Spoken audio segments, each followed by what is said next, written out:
The flight attendant couldn't believe her eyes. The millionaire passenger was her husband, who she thought was dead. What he revealed left everyone in shock. Hello, viewer. Thanks for joining us. Leave a like and share your thoughts in the comments, along with the city you're watching from. Now let's continue with the story. Emma Thompson woke up before dawn in her small Brooklyn apartment, the faint hum of traffic outside reminding her that another day's work awaited.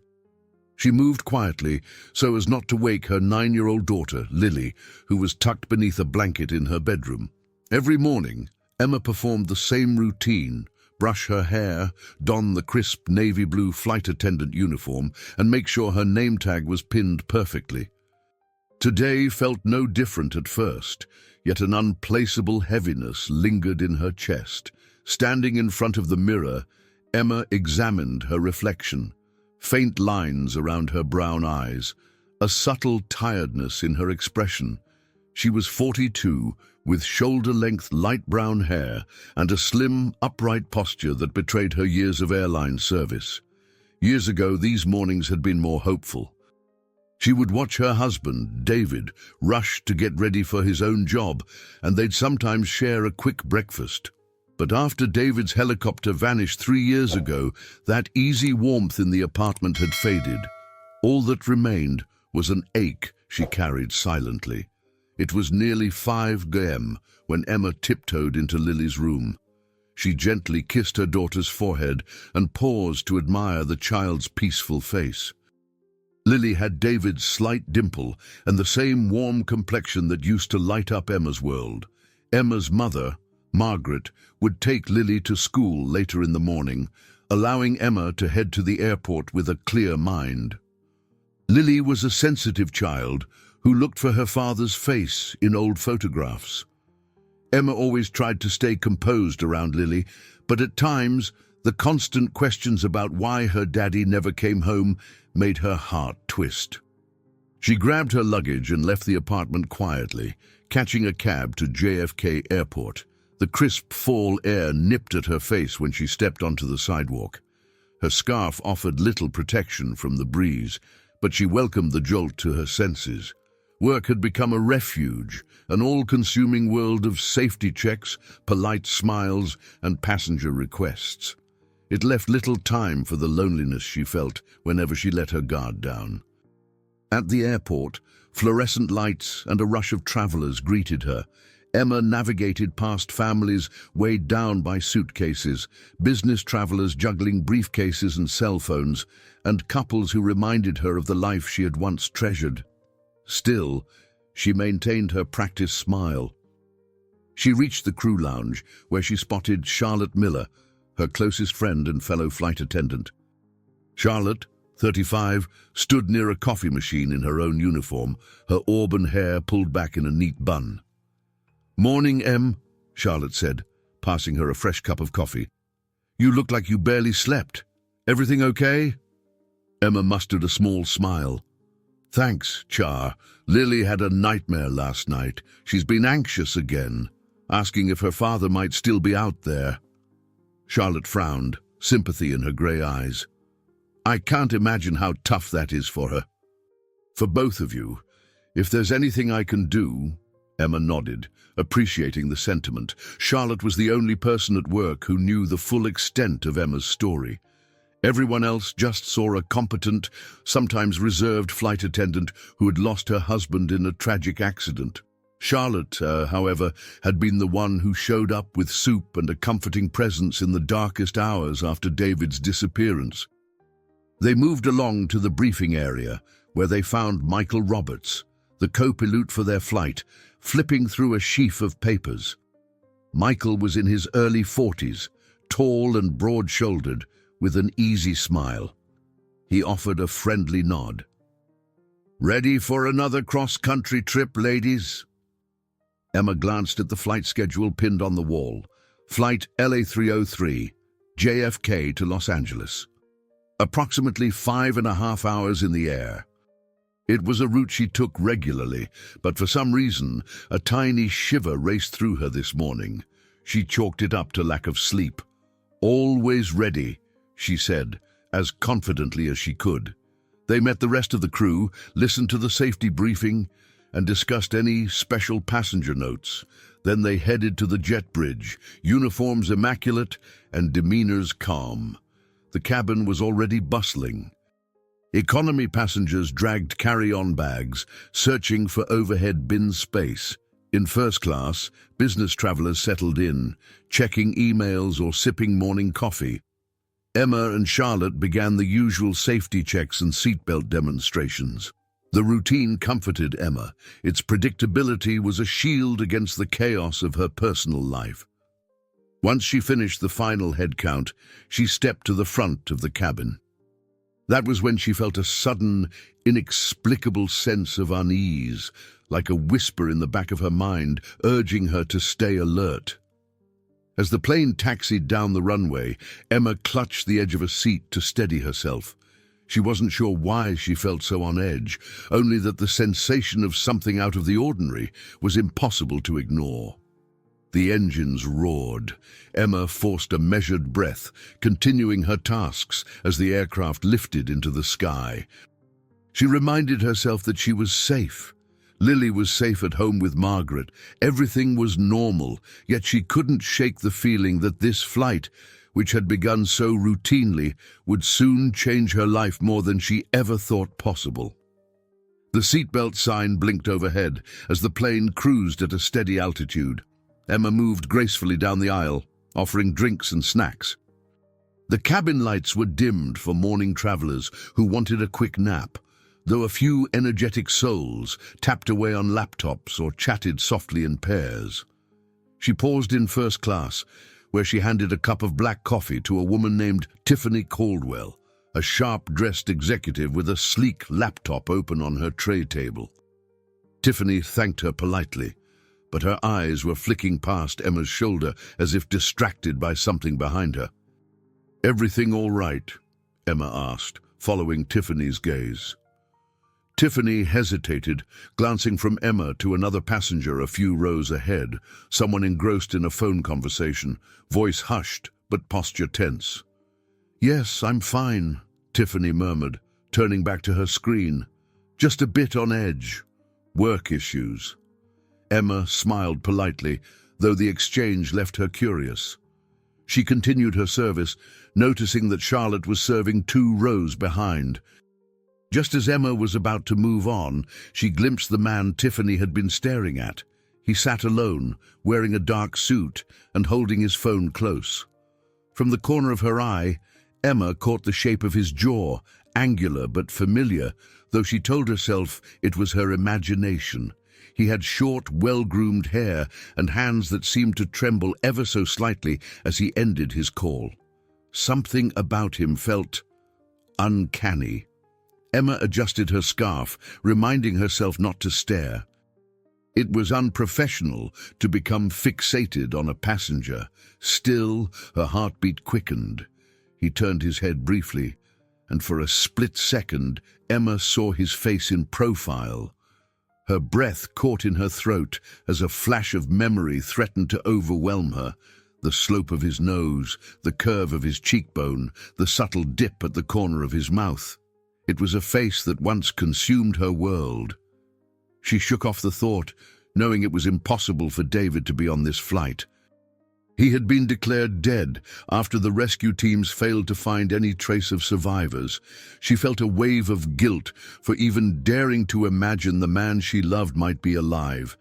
She resumed passing out drinks, half convinced she was seeing ghosts where there were none. As Emma reached the galley, Charlotte joined her. "You look like you just saw a spirit," Charlotte said, concern evident in her tone. "Are you okay?" Emma's cheeks felt warm. "I'm fine." "Must be the stale air in here, and maybe I'm just tired."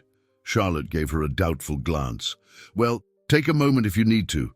We've got enough coffee to fuel the entire city of Los Angeles." Emma forced a small laugh, pressing a hand to her chest. She realized her heart was pounding harder than it should. Catching her breath, she peered out from the galley curtain, once again glimpsing the man in the dark suit. Now he was tapping something on a tablet, occasionally looking over his shoulder as though worried someone was watching. The flight progressed, and Emma tried to immerse herself in routine tasks, refilling drinks, retrieving pillows, responding to passenger calls. Yet her gaze kept drifting toward the man. She noticed his name on the flight manifest, Daniel Brooks, a first-class passenger with priority status. The manifest indicated he was traveling alone, connecting from a flight originating in Europe. A mild turbulence rocked the plane, and the pilot's voice came over the intercom, advising everyone to buckle up.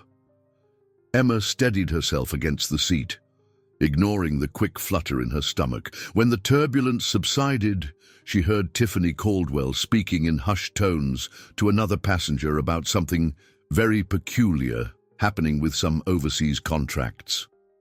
Tiffany used the word Cinetech, and Emma didn't recognize it, but she noted the tension in Tiffany's voice. Back in the galley, Charlotte's eyes followed Emma's line of sight. "So, what's with that man in 3A?" she asked softly. "He's been acting odd all flight." Emma shrugged, trying to mask her discomfort. "I really don't know. Could just be a stressed executive." Charlotte raised an eyebrow. "Yeah, sure. And you've been acting like you saw a ghost. MBs, if something's bothering you, talk to me." Emma considered telling Charlotte about the unsettling familiarity of the passenger's face, but she hesitated. It sounded ludicrous. She recalled the years of therapy sessions that taught her how to manage those bursts of hope and sorrow. The mind can play cruel tricks when the heart has unfinished mourning. She didn't want to alarm Charlotte or sound irrational. Instead, she tried to brush it off. "I'm sure it's nothing," she said, her voice steadier than she felt. "He just reminds me of someone I used to know." Charlotte squeezed Emma's arm gently. "All right, but if you need me, I'm here, okay?" Emma nodded, returning to her duties. She double-checked seatbelts in preparation for a predicted patch of rough weather. Outside the window, clouds thickened across the horizon. The seatbelt sign dinged again, and tension rippled among the passengers. Emma calmly reassured a couple in the row next to Daniel Brooks. As she turned away, she caught sight of him watching her, his expression unreadable. She swallowed hard, unsure why her entire body tingled with apprehension. There was no reason to suspect anything unusual, yet the knots in her stomach spoke otherwise, suggesting that the invisible boundary holding her orderly world together might soon unravel. Emma braced herself against a slight jolt of turbulence, steadying a passenger's cup before it could spill. The plane hummed around her, but her thoughts churned in rapid circles. She had tried to ignore the man named Daniel Brooks, yet she found herself drawn to him again and again. It was as though her mind needed to confirm, over and over, that he was real, that he bore only a passing resemblance to David and nothing more. Making her rounds in economy class, Emma collected discarded coffee cups and offered extra blankets. A teenage girl in a window seat asked Emma about potential places to visit in Los Angeles. Emma answered politely, rattling off tourist hotspots, but her responses lacked their usual warmth. Her concentration wasn't fully there. She could sense the cool tension in her limbs, a feeling that usually came only in her darkest moments, like the day she received the official news of David's crash. By the time she returned to first class, she noticed Daniel Brooks hunched over his laptop, occasionally glancing in her direction, her chest constricted with apprehension. She decided the best approach was to remain professional, so she adjusted her posture and stepped forward. "May I offer you something to drink, sir?" she asked, her voice neutral. He looked up, his eyes meeting hers for the first time. They were green, with a flicker of something she couldn't name. Recognition, perhaps, or fear. A tiny shock ran through her, making it harder to keep her composure. "Just water," he said softly. His voice was low and calm, a tone that resonated in Emma's memory like an echo from another life. Emma nodded and turned away, her heart thumping in her ears. She poured water into a plastic cup, then handed it to him with a polite smile. Their fingers brushed for an instant, making Emma's breath catch. She forced herself to remain steady, quickly moving on to the next passenger. A few rows behind Daniel sat Tiffany Caldwell, who was now reviewing documents on her laptop. Every so often, Tiffany directed an anxious look toward Daniel, but if Emma approached, Tiffany smiled politely and went back to her work. It was as if both Tiffany and Daniel were aware of each other in a tense, silent way. Emma tried to shake off the paranoia creeping into her mind. She was just a flight attendant after all. Whatever corporate drama they might be involved in wasn't her concern, unless it became a safety issue. Back in the galley, Emma leaned against the counter, eyes closed. She felt Charlotte's presence beside her. "You're pale," Charlotte said, concern lacing her tone. "Take a moment. Breathe." Emma inhaled deeply, counting to 3, then released the breath. "I'm okay," she muttered, "just trying to keep it together." Charlotte studied her friend's face carefully. "I know that look. You're upset. You keep glancing at that passenger like you think you know him." Emma opened her eyes, tears threatening to spill. "He reminds me of David," she whispered, hating how the words tasted. "It's insane, Char. He's gone.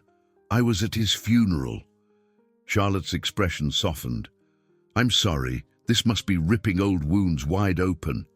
Emma nodded. "I feel ridiculous. It's just, their voices are alike. The way he moves his hands when he talks. And for a second, I thought I saw David's ring on him, but I must be imagining things." Charlotte reached out and squeezed Emma's hand. "You went through something unimaginable. No one can blame you for feeling rattled." She paused, seeming to choose her words carefully. "But maybe you should get a better look, just so you can confirm it's not him. Could give you peace of mind." Emma swallowed the lump in her throat. "Maybe," she conceded, though her stomach twisted at the thought of confronting him further. An hour later, the plane hit another patch of turbulence. The captain's voice crackled through the speakers, warning passengers to stay seated and crew to buckle up if possible. Emma and Charlotte hurried to secure carts and ensure overhead bins were locked. As Emma walked down the aisle, she noticed Daniel gripping the armrest. She knelt by his seat, offering quiet reassurance that it was just light turbulence. He managed a tight smile and thanked her. In that moment, just inches from his face, she caught a faint scar on the underside of his jaw, small but unmistakable, like a mark she vividly remembered on David. She'd kissed that scar 1,000 times, teasing him about the silly bike accident that caused it. The realization hit her like a physical blow, and her knees nearly buckled.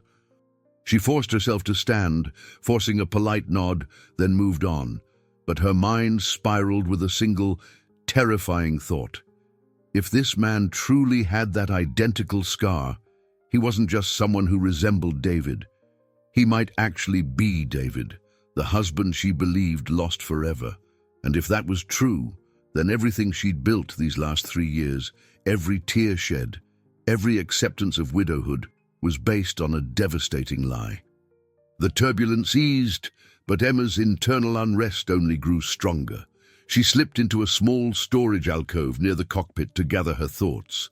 Her heart hammered, and sweat beaded on her forehead. She pictured Lily back home, reading in her pajamas and waiting for her mother's return. If David was somehow alive, what would that mean for Lily? Anger, confusion, and an unexpected glimmer of hope all clashed in Emma's chest. When she emerged, Michael Roberts, the co-pilot, was standing by the cockpit door. He noticed Emma's worried expression. "Hey, everything all right?" he asked gently. She mustered a tight smile. Just the usual mid-flight jitters, she replied, knowing she couldn't confide her wild suspicions to him.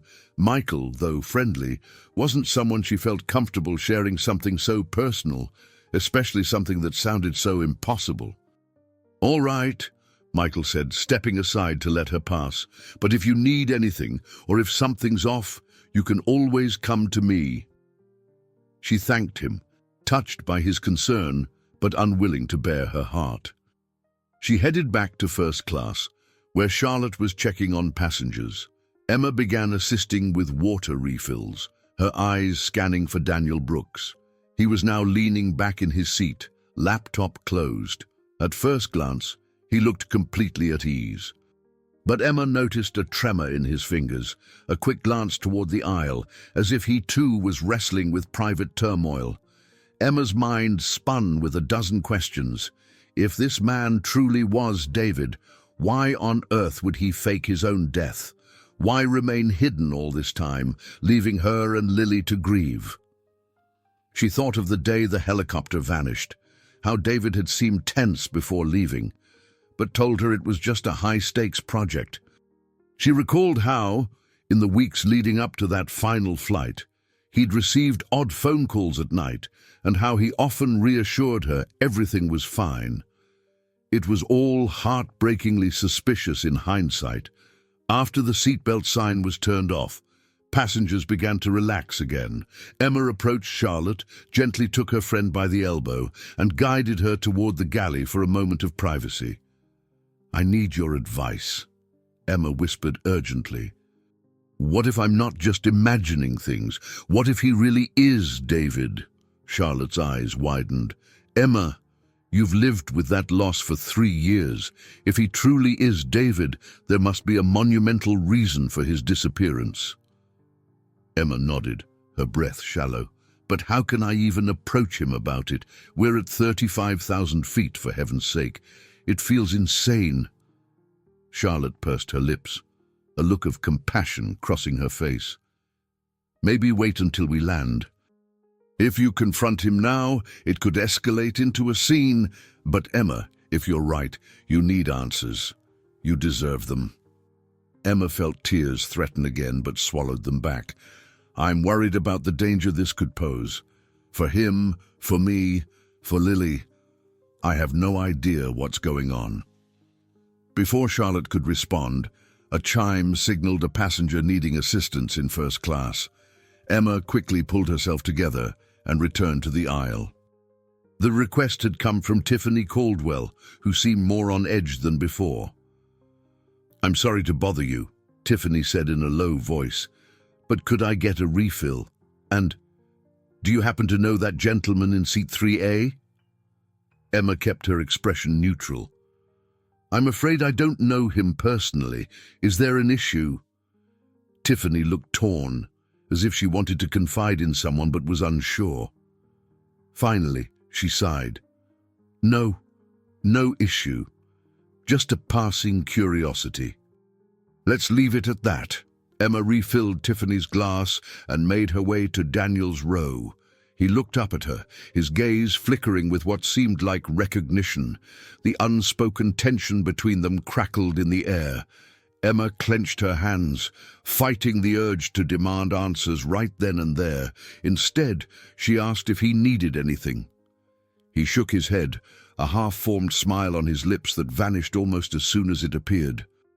Returning to the galley, Emma felt the weight of a moral quandary pressing down on her. She was obligated to maintain a professional demeanor, but her personal life was colliding with her duties in a way she never anticipated. The plane itself became a confined stage for this unfolding drama, leaving Emma with nowhere to escape the mounting questions. She fiddled with her wedding band, which she kept on a chain under her blouse. It was a habit she had never fully let go of, even after David's supposed death. The metal felt cool against her fingertips, a reminder of promises made and, apparently, broken. A wave of anger shot through her. If Daniel Brooks was David, how could he let her believe he was gone? And if he wasn't David, why did every fiber of her being scream otherwise? The steady hum of the engines provided a backdrop to Emma's internal storm. As the flight neared the halfway point, she realized she would have to decide how to handle this unsettling situation. Every time she passed Daniel Brooks's seat, her thoughts tumbled wildly. She felt equal parts desperate to speak with him and terrified of what she might discover. Charlotte approached with a sympathetic look. "The captain just informed me we might hit a stronger patch of turbulence within the hour.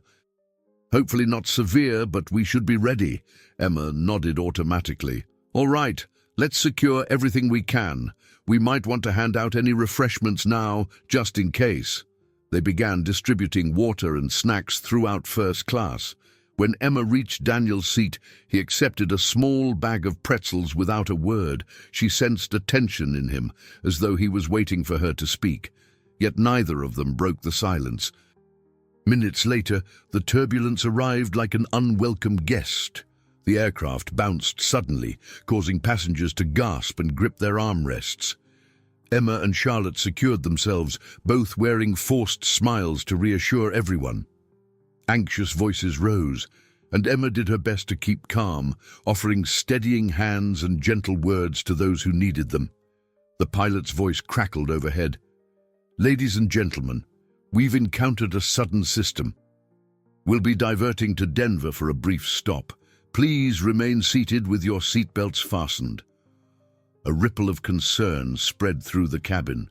Some passengers groaned about missed connections, while others worried about safety.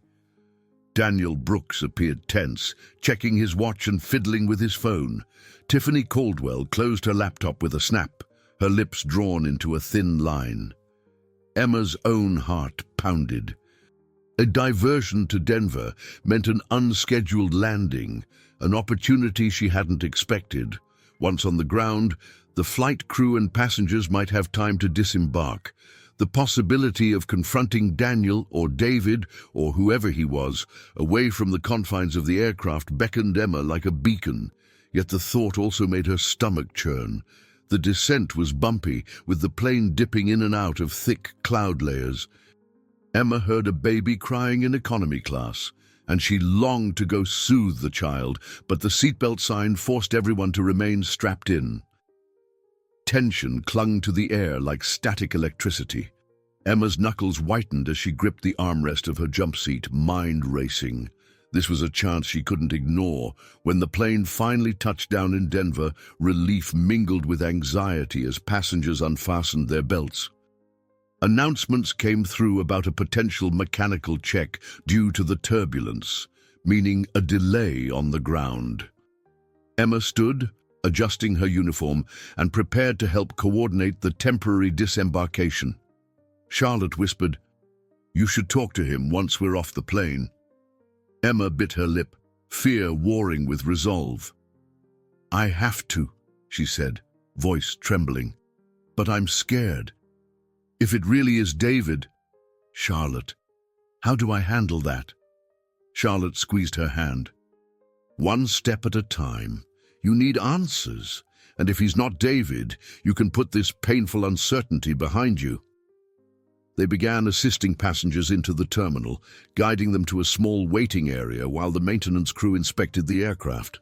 Many people were frustrated at the unexpected stop, but Emma and Charlotte kept their composure, assuring everyone that their safety was the airline's priority.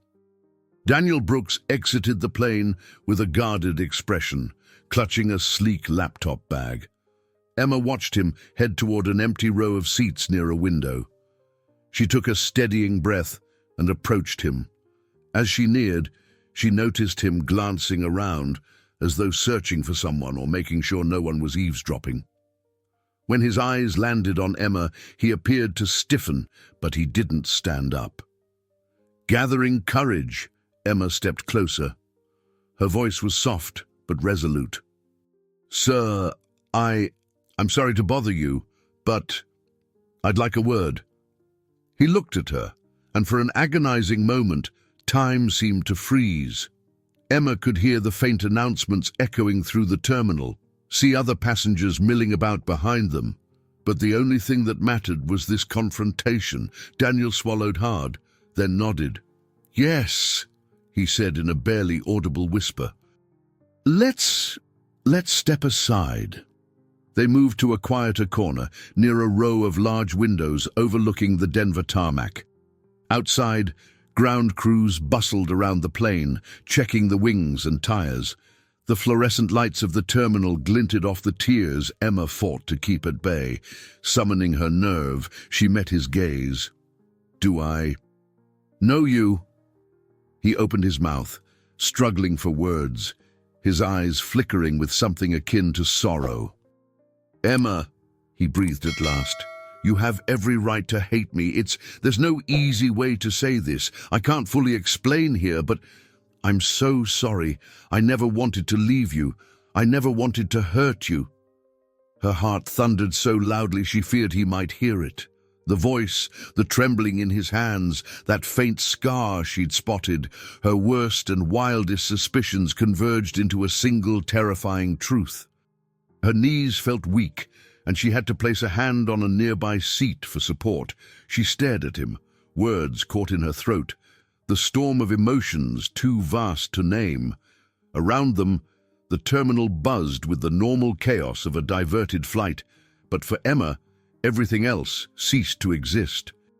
All that remained was the shocking realization that the man she had mourned for 3 years might indeed be her husband, David, alive, regretful, and carrying secrets that had broken her world apart.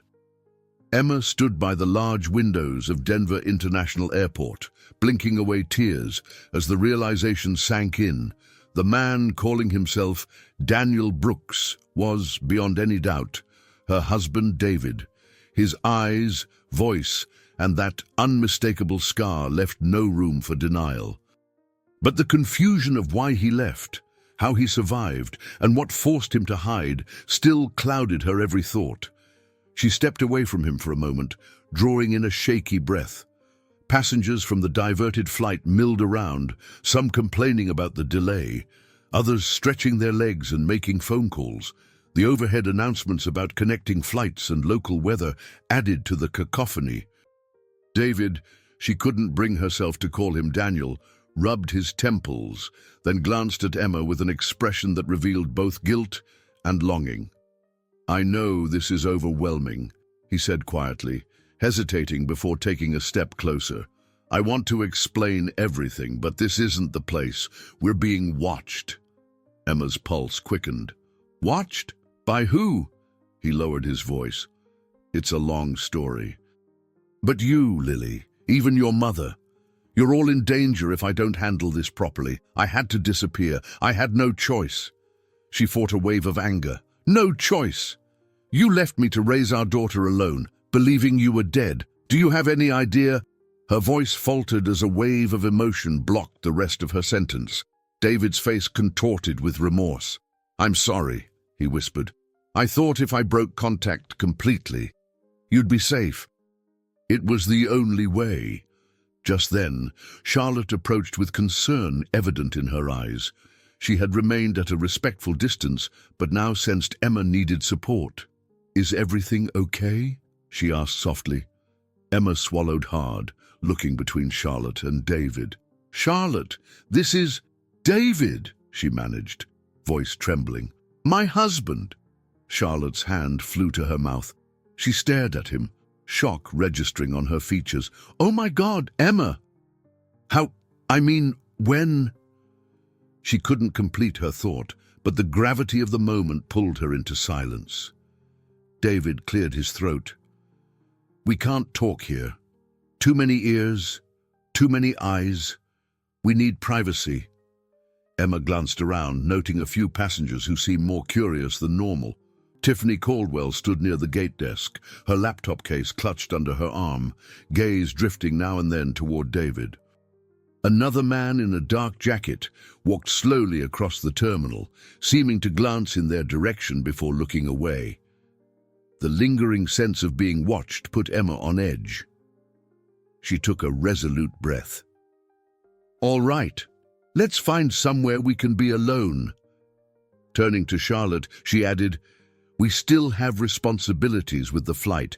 Can you cover for me for a few minutes?" I need to hear what David has to say. Charlotte nodded, though the bewilderment never left her face. I'll keep the crew off your back for as long as I can, but be careful. This is huge. David guided Emma toward a quiet corner near a row of vending machines, keeping a watchful eye on the passers-by. His hand brushed Emma's, a gesture that felt painfully familiar, yet utterly foreign after 3 years apart. When they reached the secluded spot, he inhaled deeply. I was involved in some high-level projects for a tech firm called Synatech.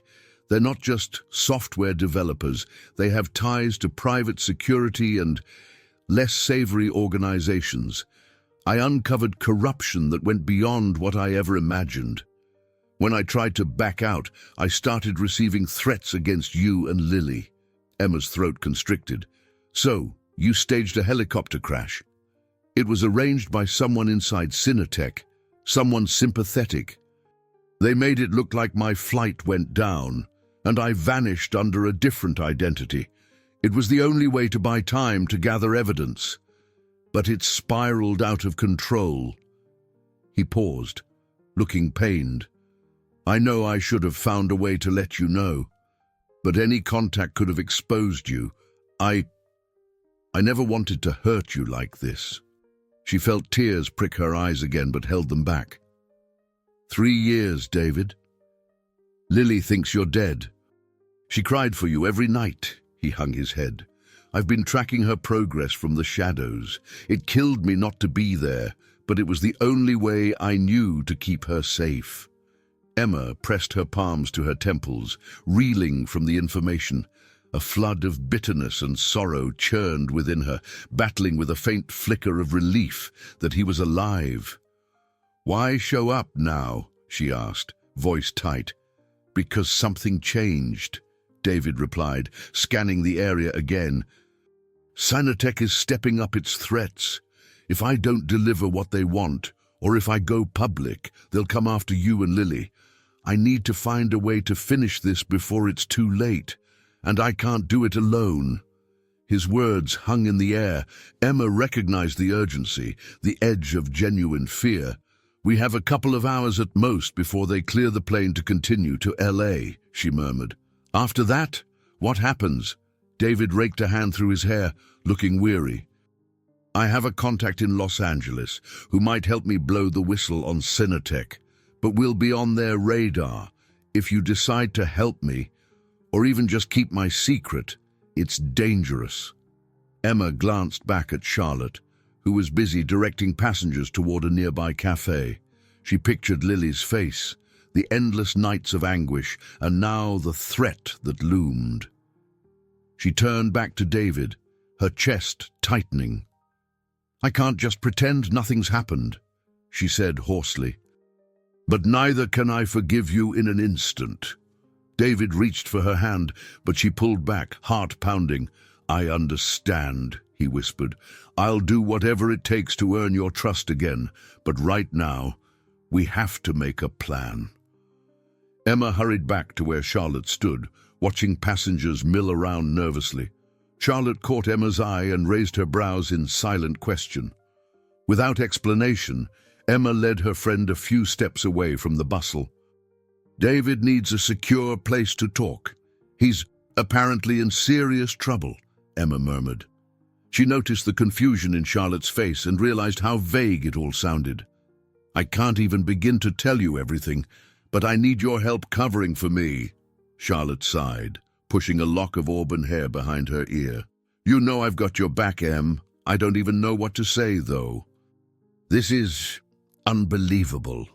Before Emma could respond, they heard the overhead announcement instructing passengers to remain near the gate area. The plane was being inspected, and the crew needed to wait for further instructions. Emma's supervisor, a stern woman named Roberta Summers, stood by the gate podium, flipping through paperwork. Emma smoothed her uniform and steeled herself. She approached Roberta with a practiced calm.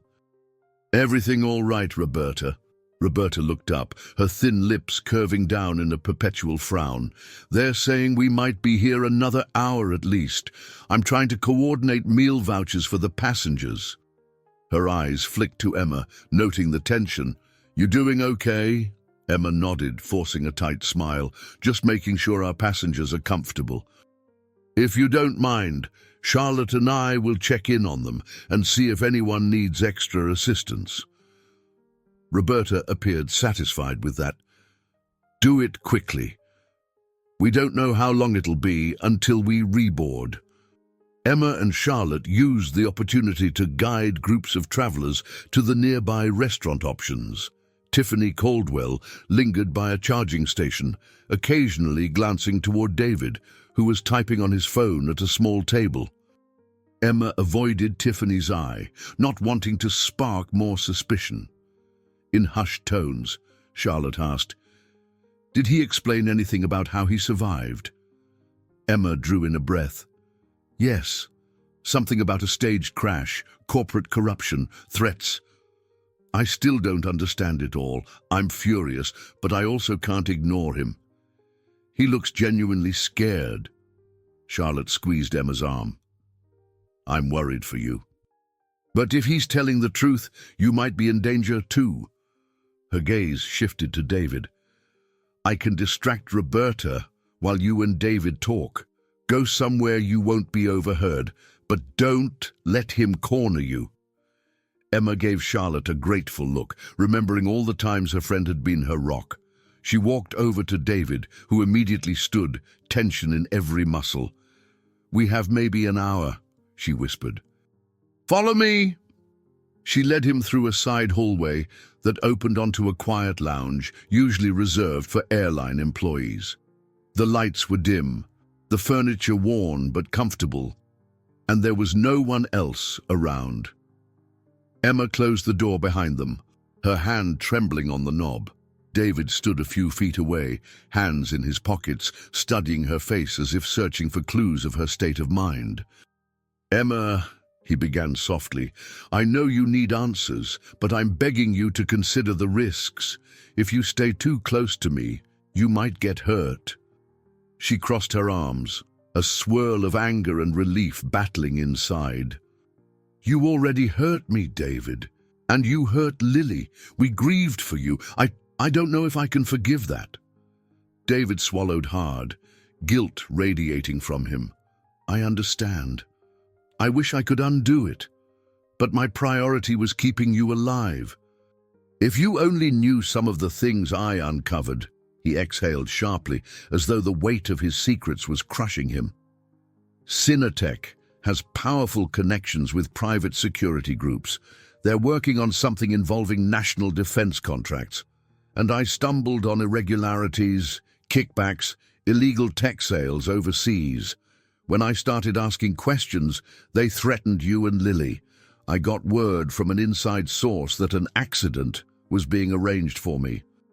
So I agreed to vanish on my terms to keep it from touching you." The sincerity in his voice tugged at Emma's resolve. She almost wanted to throw her arms around him, weep into his shoulder about the hell these past years had been, but she steeled herself. "Now they've found you," she said. "Or they're close, aren't they?" He nodded, stepping closer. "I need to speak with someone in LA, someone who can protect us, get the evidence to the right hands. But if Cinetech finds out I'm alive before I can deliver everything, they'll come for me, and they won't hesitate to use you as leverage." Emma felt her chest tighten. She thought of Lily, safe at home with her mother, at least for now. "What do you want from me?"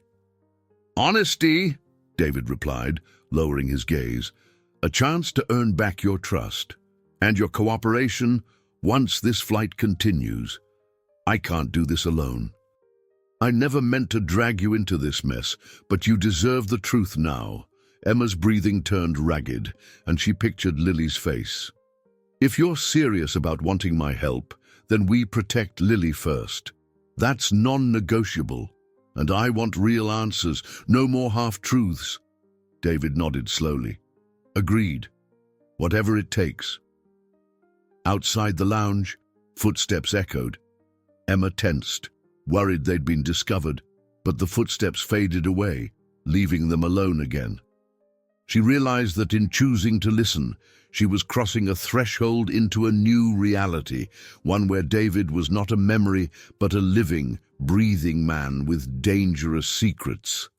The fear twisted in her gut, but so did a strange, desperate spark of hope. They rejoined the crowd near the gate, just as Roberta's voice crackled through the overhead speakers, announcing that repairs were nearly done and passengers should prepare for reboarding. Emma's heart pounded at the idea of returning to the confined space of the aircraft with David and potential threats lurking among other travelers.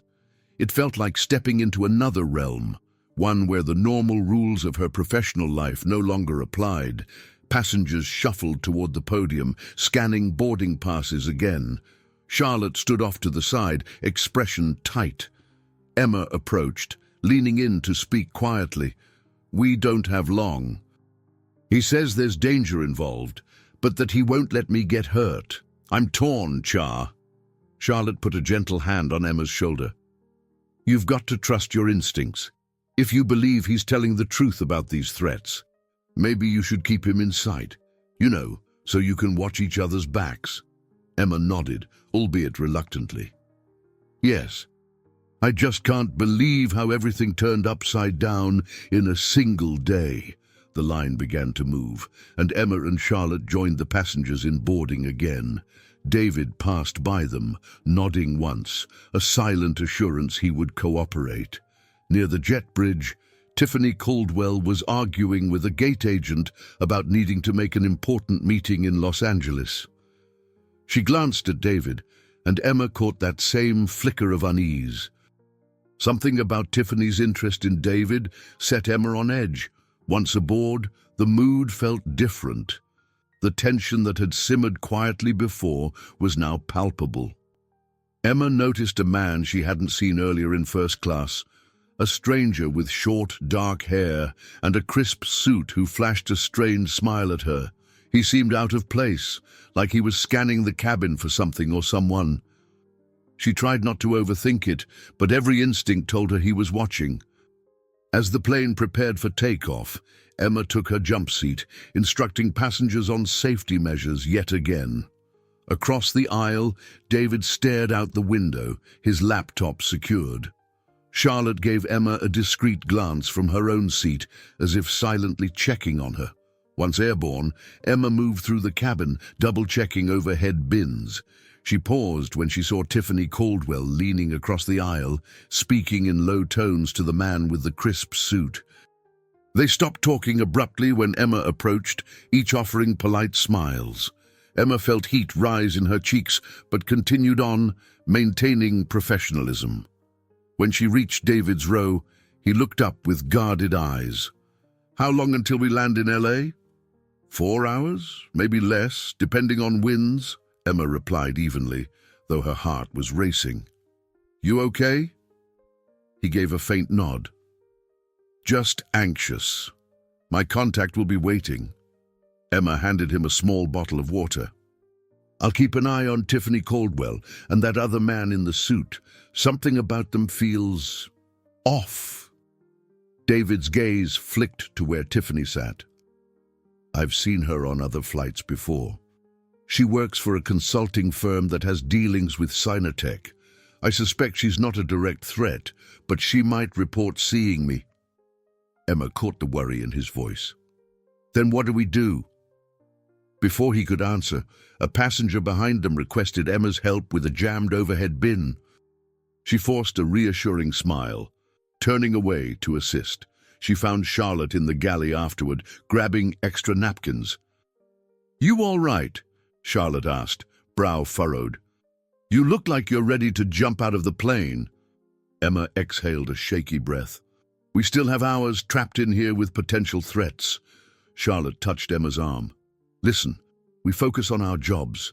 We can't arrest or interrogate anyone, but we can be vigilant. If something happens, we're prepared."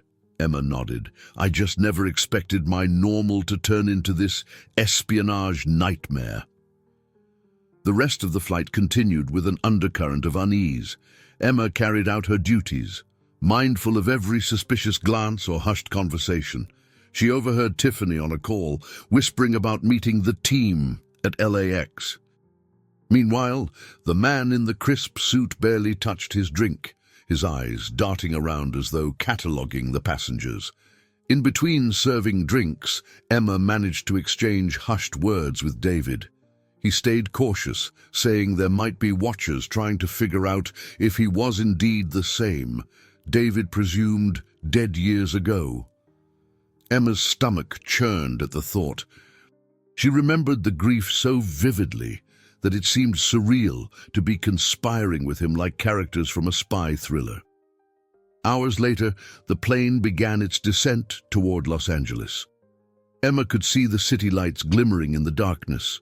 She couldn't help but feel that they were about to land in a new world, a place where everything she believed would be tested further, and where danger awaited them in the shadows.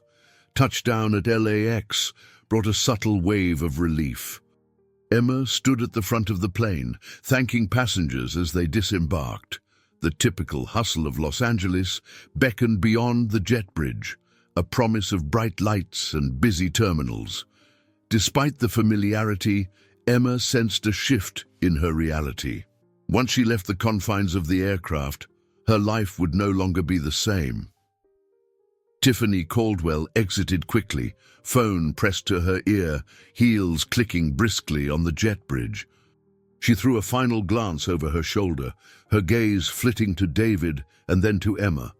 The man in the crisp suit followed suit, giving Emma a curt nod but offering no conversation. Charlotte caught Emma's eye. "We need to debrief with the crew," she said quietly. "But once that's done, where do you go from here?" Emma frowned, glancing at David, who stood near his seat, laptop bag slung over his shoulder. "I have no idea," she admitted. "He said he has a contact here. Maybe we'll try to find them." Charlotte squeezed Emma's hand. "You know how to reach me. I'll cover for you as much as I can. But take care of yourself, all right?" Swallowing a lump in her throat, Emma nodded. She reached for David as soon as the aisle was clear. "Let's step off the plane. People are waiting to clean for the next flight anyway." David followed her into the jet bridge, keeping a cautious distance from other disembarking passengers. Once they reached the terminal, he guided her toward a quieter corner near an art display of local photography. People streamed by, oblivious to the tension emanating from them. "I need to get to a hotel," David said, opening his phone to show her a text message. "My contact gave me the name of a place in downtown LA. It's discreet. We can talk safely there." Emma eyed the phone, uncertain. "I can't just leave my responsibilities, David. I'm still on duty until I officially sign off. Then there's Lily back in New York. I promised to call her after landing." He nodded, pocketing his phone. "I understand. Just tell me where to wait, and I'll make sure to be there." "We have to plan our next move."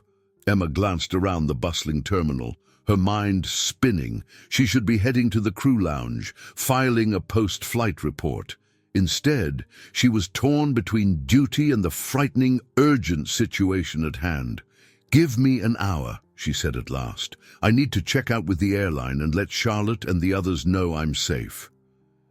David hesitated, as though wanting to say more, but simply offered a tight smile. 1 hour. "I'll wait at the coffee shop near baggage claim." Emma left him there and hurried back to find Charlotte. She found her friend near the baggage carousel, already finishing with crew formalities. Roberta was nowhere in sight, likely dealing with another administrative task. Charlotte handed Emma her own carry-on bag. "Got your stuff? Roberta asked if you were okay, and I told her you had a migraine from the turbulence." Emma managed a wry grin. "Thank you. You're a lifesaver." "So, what's next?" Emma exhaled. "I'm supposed to meet David at the coffee shop by baggage claim. He says he has a safe place to stay in downtown LA. I don't know if I'm going with him or if I'm just going to talk and leave. My mind's in knots." Charlotte glanced around to ensure no one was listening. "Listen, be careful. If you decide to go with him, at least let me know where. Text me the address. And call your mom. She and Lily need to know you might be busy for a bit. A wave of apprehension flooded Emma, but she thanked Charlotte and hugged her goodbye. She found a quieter corner of the terminal to place a call. Her mother answered on the second ring. "Emma," Margaret sounded relieved. "How was your flight, dear?" Emma forced her voice to be steady. "We hit some turbulence, but we're okay. I might be delayed. There's, some unexpected work stuff." "Could you keep Lily tonight? I'll call her in the morning." Margaret hesitated. "Of course, but is everything all right?" Emma swallowed hard. "Yes, just complicated. I'll fill you in soon." She ended the call, guilt churning in her stomach. Lying wasn't her nature, especially not to her mother, but how could she possibly explain that Lily's father had returned from the grave? She shouldered her bag and made her way to baggage claim. The coffee shop wasn't busy. Tired travelers sipped lattes and tapped away at phone screens. David stood near a pillar, arms folded, scanning the crowd. When his eyes landed on Emma, a flicker of relief crossed his face. They retreated to a corner table. The noise of the espresso machine provided a semblance of privacy. David leaned forward, voice low. "The hotel is called the Hawthorne. It's downtown, near a quieter district. My contact will meet me there sometime tomorrow. He suggested we meet in a public place first, but Emma listened, adrenaline rushing through her. She wondered if this was what stepping into the unknown truly felt like. Heart pounding, mind spinning, no real sense of up or down. The usual roles in her life, mother, flight attendant, widow, did little to prepare her for corporate conspiracies or clandestine meetings. Still, she couldn't turn back now. She rubbed her temples, summoning what inner resolve she could muster. "All right," she said softly, "lead the way. But I'm telling you now, if anything feels off, if I sense any danger, I'm out. And you have to be honest with me, David. No more hiding." His gaze was firm. "I promise, everything out in the open." They took a rideshare from LAX to the Hawthorne, winding through the city streets as neon signs and towering buildings flickered past the window. Emma stared at the blur of lights, her reflection faintly visible in the glass. She hardly recognized herself, anxious yet determined, stepping deeper into David's secret world. The Hawthorne was a modest, older building with a worn lobby that smelled of coffee and floor polish. David led her to the reception desk, where a tired clerk handed him a key card after he mumbled a reservation name Emma didn't quite catch. A wave of unease passed over her, but she reminded herself that normal rules didn't apply here. Whatever alias David was using, it clearly wasn't Thompson. Up in the room, Emma set her bag on a small table near the window. The space was cramped, with dated carpet and a faint buzzing from an ancient-looking AC unit.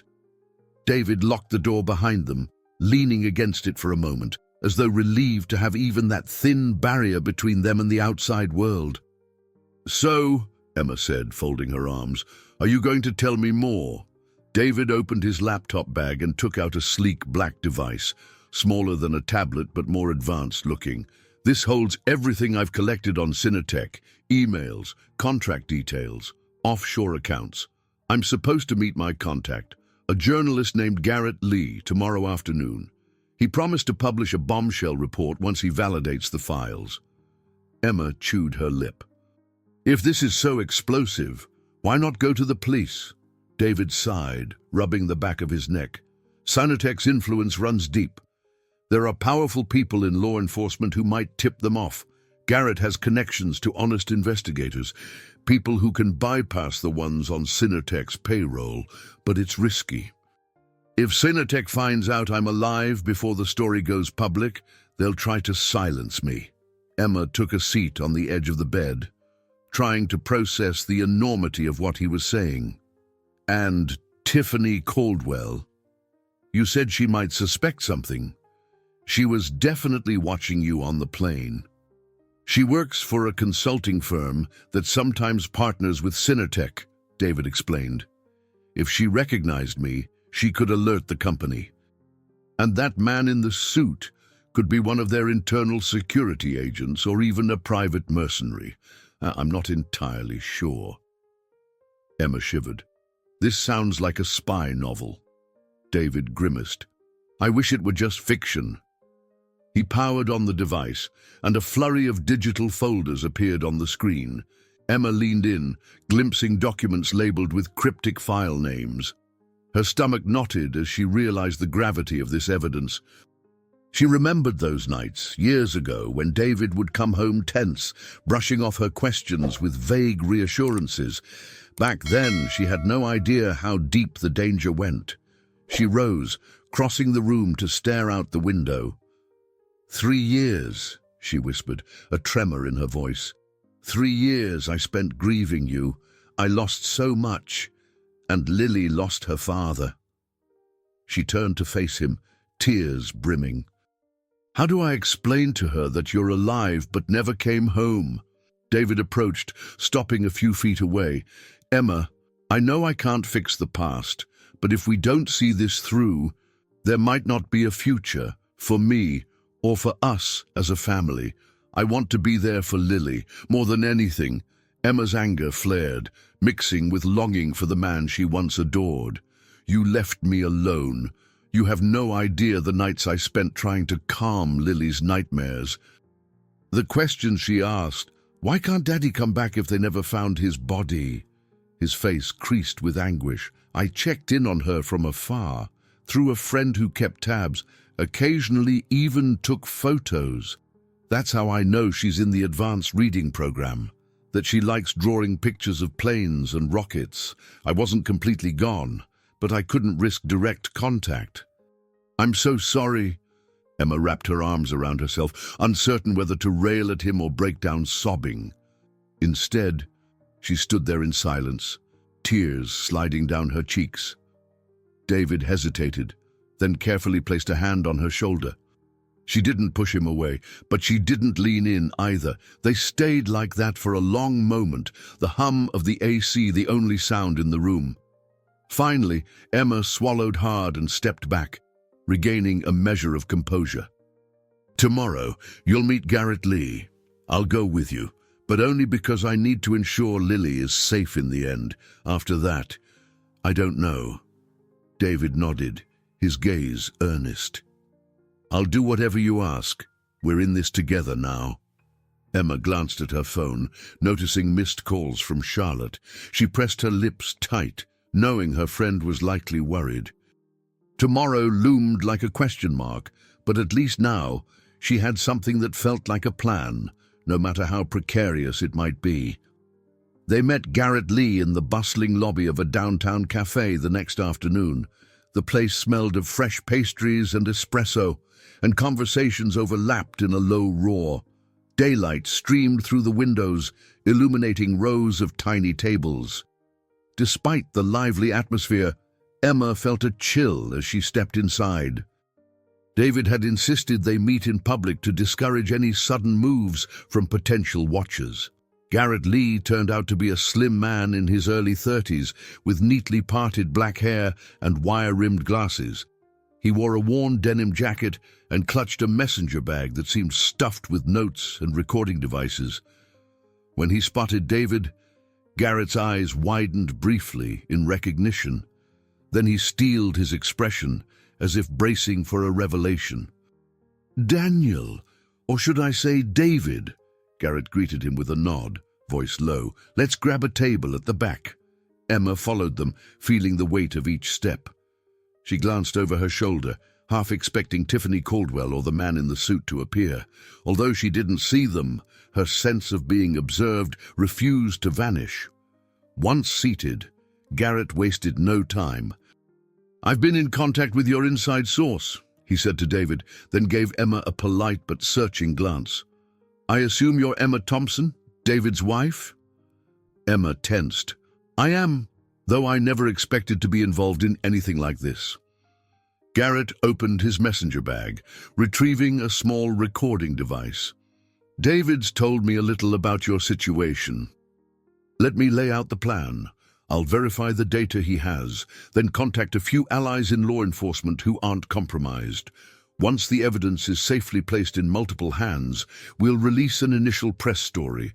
Cinetech can't silence everyone if it goes public quickly.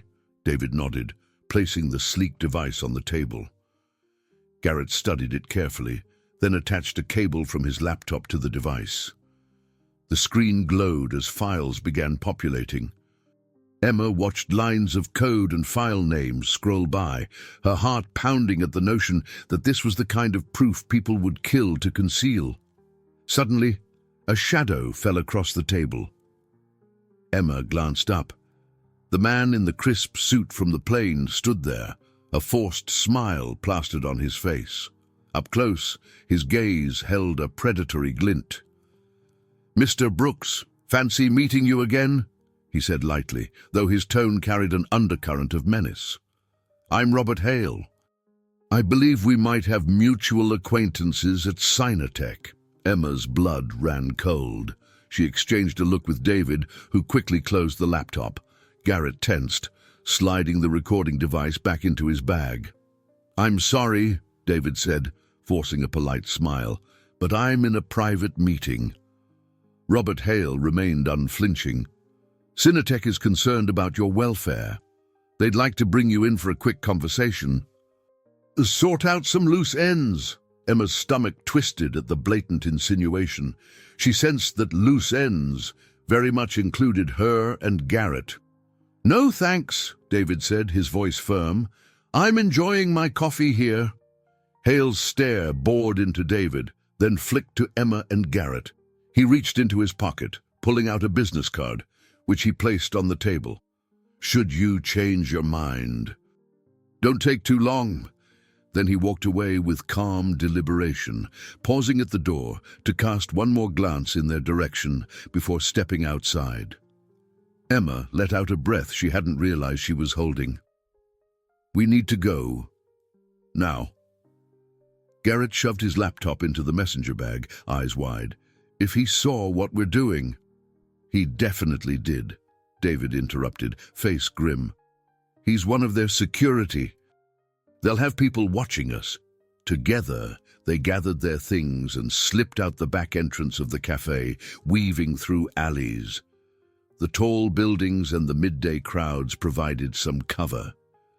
Emma's hands shook as she clutched David's arm, heart pounding.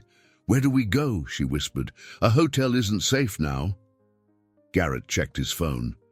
"I have a friend who runs a co-working space not far from here.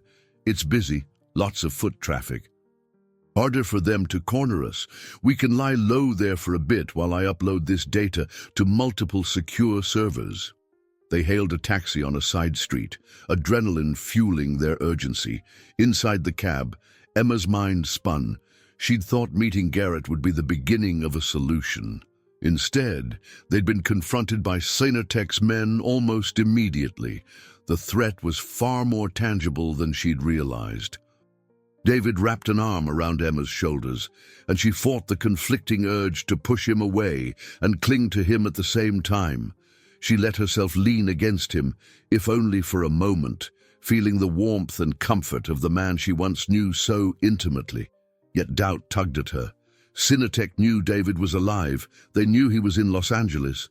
They had identified Garrett and, by extension, Emma. She worried about Lily and Margaret back in New York. David must have read the fear in her eyes because he whispered, "We'll protect them, I promise." She nodded, not trusting her voice. Outside, the city flickered by, sunlit sidewalks, honking cars, people immersed in their own routines. Emma realized that her life had veered into a dangerous new path, one from which she might never fully return to the comfortable, ordinary world she once knew. The taxi ride to Garrett's co-working space was mercifully brief. Emma peered out the window at a blur of downtown Los Angeles. Tall office buildings, eclectic storefronts, people hurrying along the sidewalks. She tried to calm her breathing, but the adrenaline from their cafe encounter still pulsed through her veins. The presence of Robert Hale, Cinetech's security agent, reminded her just how real the danger was. David sat beside her, jaw set with grim determination. Garrett was up front beside the driver, tapping anxiously on his phone. Emma overheard snippets of his conversation with someone named Tim, verifying a secure upload. She wasn't sure what that entailed, but at this point, she trusted Garrett to do whatever was necessary to keep the evidence safe. Within minutes, the taxi pulled up in front of a modern brick building with large windows. A small sign read Club Solutions Workspace in stylish lettering. Garrett paid the driver, then motioned for Emma and David to follow him through a glass door into a bright foyer. The interior had an industrial chic vibe, exposed beams, potted plants, and people hustling between desks with laptops or coffee cups in hand. Garrett led them down a hallway into a private conference room, typically used for client meetings. It was a modest space with a single rectangular table, several chairs, and a large whiteboard. The moment Emma stepped inside, she felt a ripple of relief. At least here they had some privacy. Shutting the door behind them, Garrett exhaled. "All right, this should give us a little breathing room. My friend Tim is letting us use this place under the radar." He set his messenger bag down and pulled out his laptop and the small black device containing David's files. Emma pressed her back against the wall, trying to steady her nerves. "So, what now? You said you were going to distribute the files, but won't Cinetech keep coming after you?" Garrett plugged a USB cable into his computer. "I'm working on uploading all the data to multiple secure cloud servers. Once that's done, I'll give the passcodes to several trusted contacts. That way, if anything happens to us, the information still goes public." David nodded and placed a hand gently on Emma's shoulder. "It's the best strategy. If Cinetech can't contain the data, their threats lose power, but we still need to watch our backs. They'll want to intercept or discredit anything we release." Emma swallowed. She thought of Lily and Margaret safely in New York, or so she hoped. "I need to check on my daughter," she said, glancing at David, "and I need to let Charlotte know we're okay." David squeezed her hand. "I'm sorry for dragging you into this. Make your calls." "I'll help Garrett with the encryption keys." Emma found a corner by the conference room window. She dialed her mother and waited for the ringing to stop. Margaret answered on the second ring, concern evident in her voice. "Emma, everything all right? You sound breathless." Emma released a shaky sigh. "I'm fine, Mom. Just had to rearrange some things with work. How's Lily?" "She's good. Worried about you, though. You said you'd call earlier." A pang of guilt hit Emma. "I know. Things got hectic. Let Lily know I love her, and I'll call again soon, okay?" She hesitated, wanting to say more. But how could she explain that her supposedly dead husband was alive, and they were entangled in a corporate conspiracy? Margaret picked up on the hesitation. "Are you sure you're safe, Emma?" "I will be," she promised, voice trembling. "I'll come home as soon as I can." With that, she ended the call, cheeks burning with a mix of relief and remorse. She then texted Charlotte, "We're safe. With Garrett at a secure place downtown. We'll update you soon." Almost instantly, Charlotte replied, "Stay alert. Let me know if you need backup or an excuse to return to NYC." Emma had to smile despite the tension. She was grateful for her friend's unwavering support. Returning to the table, she heard Garrett cursing under his breath. "They're flooding my inbox with fake emails, phishing attacks. Someone's trying to compromise my login credentials." He tapped furiously, closing suspicious messages. "They're good, but I have extra layers of encryption set up."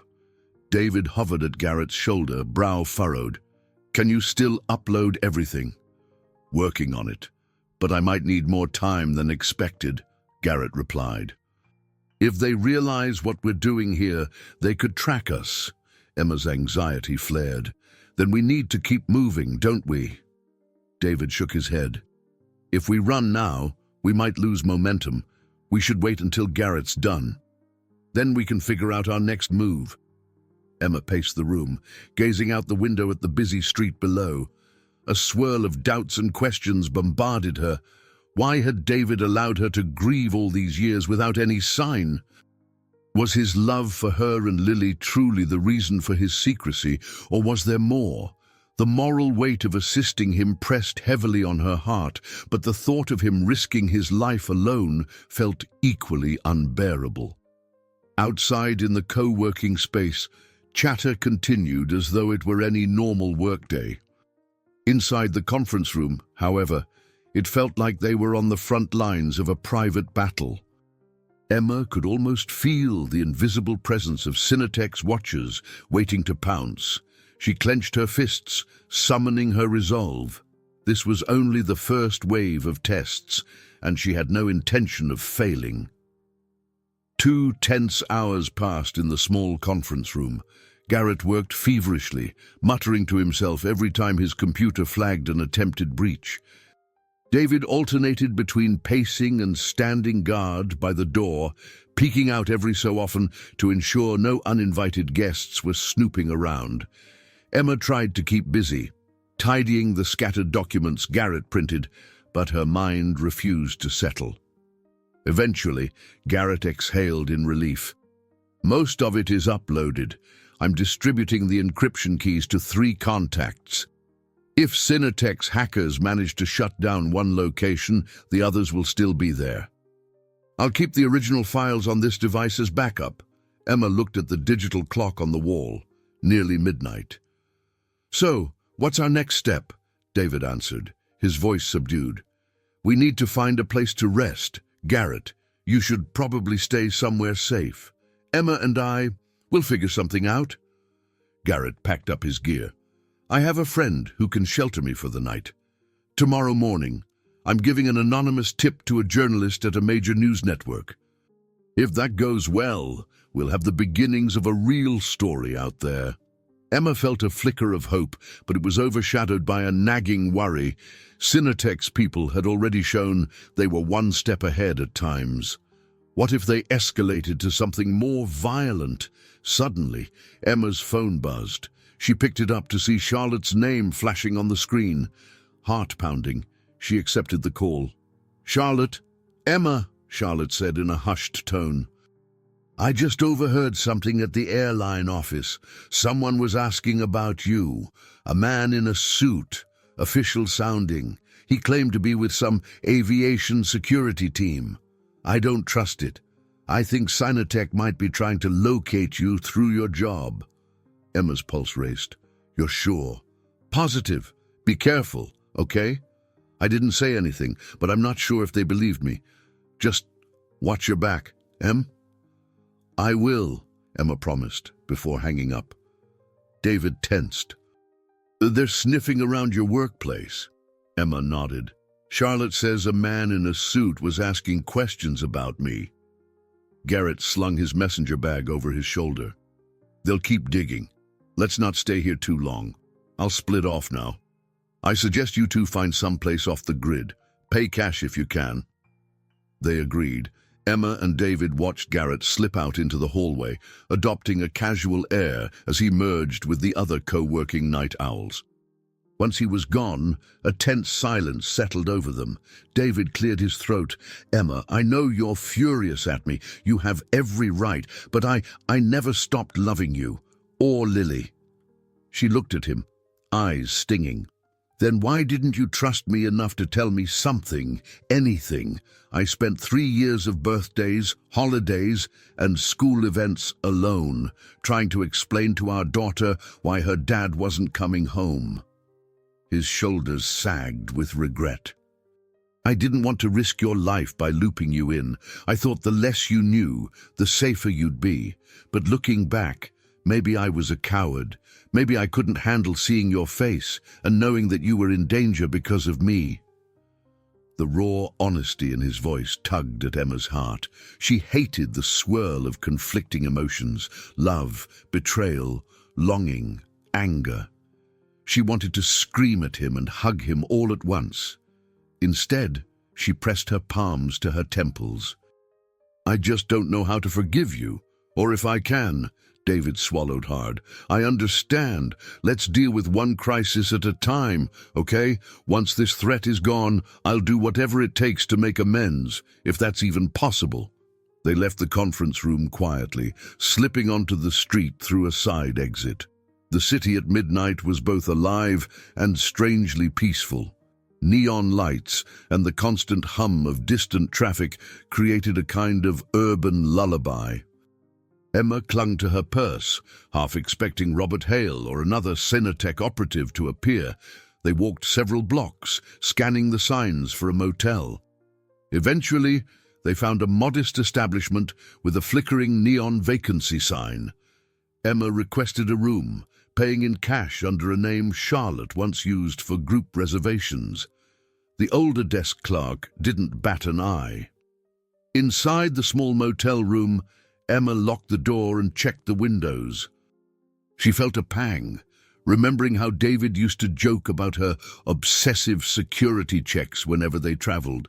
Now, that habit felt less like a quirk and more like a necessity. They set their belongings down, exhaustion weighing on them. Emma sank onto the edge of the bed. "We can't keep running forever. The moment Cinetech realizes you're about to leak their secrets, they'll tighten the net." David knelt beside her, resting a hand on her knee. "That's why we trust Garrett's strategy. Once the story breaks, they won't be able to hide. Then we'll work on official protection for you and Lily." Emma nodded, though doubt lingered. Her morals clashed with a cold, underlying fear. What if David's reappearance only spelled disaster for Lily? She steeled herself, knowing she'd do anything to protect her child, even if it meant risking her own heart or aligning with a husband she barely recognized anymore. Morning light seeped through the thin curtains, and Emma woke with a start. She'd slept fitfully, dreaming of helicopter blades slicing the sky and Lily's distant cries. Across the room, David was hunched over the small motel desk, typing on his phone. He looked up as she stirred, a mixture of caution and concern in his gaze. "Any news?" Emma asked, voice thick with grogginess. David nodded. "Garrett texted." He successfully distributed the files, but he got word that Cinetech is pressuring the news outlets to hold the story, threatening legal action if they publish unverified content. Emma sat up, running a hand through her hair. "So they're trying to stall," he sighed. "Yes, but Garrett also mentioned that an internal source at one major paper might push forward anyway. We just have to be ready for a fight." She got out of bed and peered outside. The parking lot looked normal enough, just a few cars, a man walking his dog, the clerk sweeping near the lobby. No sign of suspicious onlookers. Yet Emma couldn't shake the feeling that someone was always watching. Her phone buzzed with a text from Charlotte. "Any updates? Stay safe." Emma texted back, "Safe for now. We'll keep you posted." Then she thought of Lily's bright smile, the way her daughter would squeal whenever Emma returned from a flight bearing small souvenirs. She resolved to call Lily soon, though she dreaded lying about her whereabouts once again. Turning to David, she gestured at the door. "We can't hide here all day. Maybe we should get some breakfast and figure out a plan." He stood, grabbing his jacket. "All right, but let's keep a low profile." They walked to a nearby diner, its neon sign flashing "Open 24 hours." The place was half empty at that early hour, the air smelling of coffee and frying bacon. They slid into a booth near the back. A waitress came by, setting down menus and water with a friendly smile. Emma tried to return the gesture, but her nerves made it difficult. While scanning the menu, she heard the door chime. Her eyes darted up, heart skipping a beat at every new arrival. An older couple, a young man with a messenger bag, none seemed threatening. She forced herself to breathe and focus on simpler things, like whether she wanted eggs or pancakes. After ordering, they spoke in hushed tones about next steps. David wanted to check on Garrett, confirm if the story was indeed moving forward. Emma insisted that they also discuss Lily's safety. She suggested Margaret might need to take Lily out of town, just in case Synatech set their sights on her family. A few minutes later, their breakfast arrived. Emma picked at her food, anxiety tying her stomach in knots. She couldn't ignore the sense of heartbreak that simmered beneath the surface. Every time she looked at David, she saw the man she once adored, yet also the source of her deepest betrayal. As they ate in tense silence, her phone rang. The screen showed an unfamiliar number. She answered warily. "Hello," a muffled voice spoke. "Is this Emma Thompson?"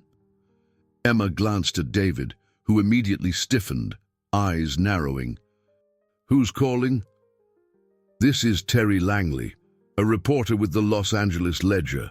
We got your number from Garrett Lee. He said you could confirm certain details about David Thompson, details that might be vital to verifying a bigger story." Emma's pulse raced. "I can't talk freely right now. This line isn't secure." Terry hesitated. "Understood. Garrett told us to keep it discreet. But Synatech's lawyers are breathing down our necks, threatening lawsuits over defamation if we publish.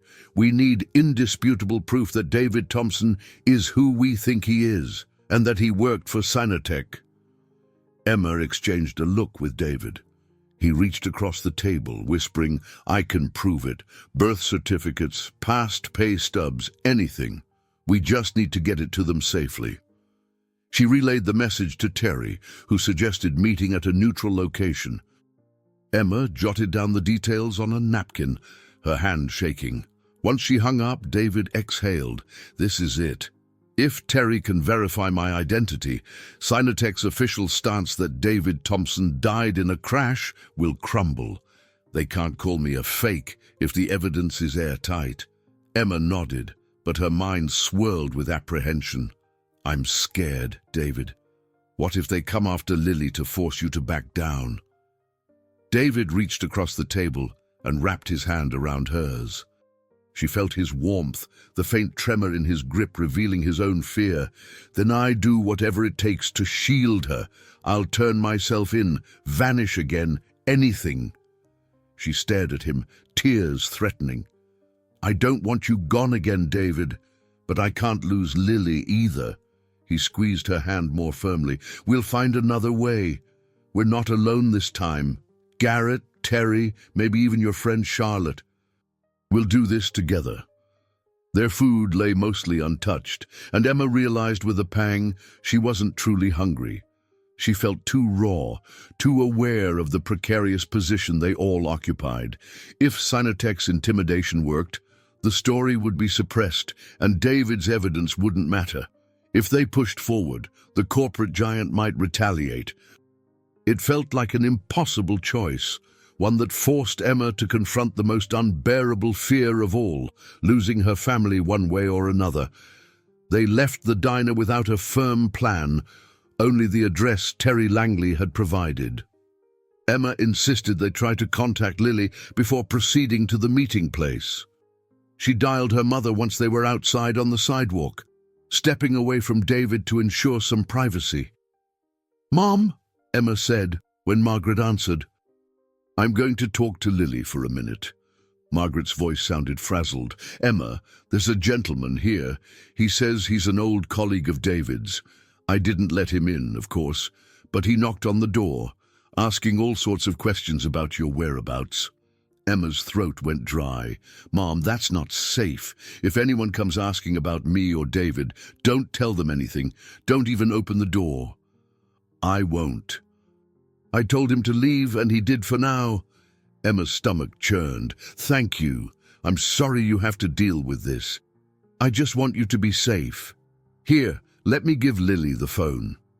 Moments later, Lily's small voice came on the line. "Mom, are you still in California?" Emma closed her eyes against the sting of tears. "Yes, sweetie. I miss you so much. How's school?" "It's okay. Grandma helped me with my math homework." Lily hesitated. Mom, I had a dream about Dad last night again. Why do I keep dreaming about him?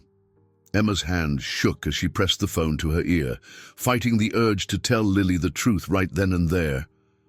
I don't know, honey. Maybe because you love him and you miss him. Yeah, Lily murmured softly. I wish he were here. Emma's voice faltered. Me too. Listen, I'll call you soon, okay? Be good for Grandma. She ended the call, tears slipping down her cheeks. David placed a hand on her back. I heard enough to know someone's snooping around your mother's house. Emma wiped her face, turning to him. She didn't let the guy in, but who knows if he'll come back. David clenched his jaw. I need to finish this. The faster we expose Cinetech, the sooner we can get official protection. I can't let them harass you or Lily. They hailed another taxi, heading to the address Terry had provided, a parking structure near an abandoned office building downtown. On the ride there, Emma kept glancing out the rear window, convinced they were being followed. She spotted a black SUV that seemed to be behind them for several blocks, but she couldn't confirm if it was just a coincidence. The taxi dropped them off by a row of boarded-up windows. A few stray pigeons flapped overhead, and trash littered the sidewalk. Emma shivered despite the mild temperature. This was not a place where people casually gathered. A sedan was parked near the top level of the parking structure. Terry stood beside it, wearing a plain t-shirt and jeans, arms crossed as he scanned the surroundings. When Emma and David approached, he nodded in greeting.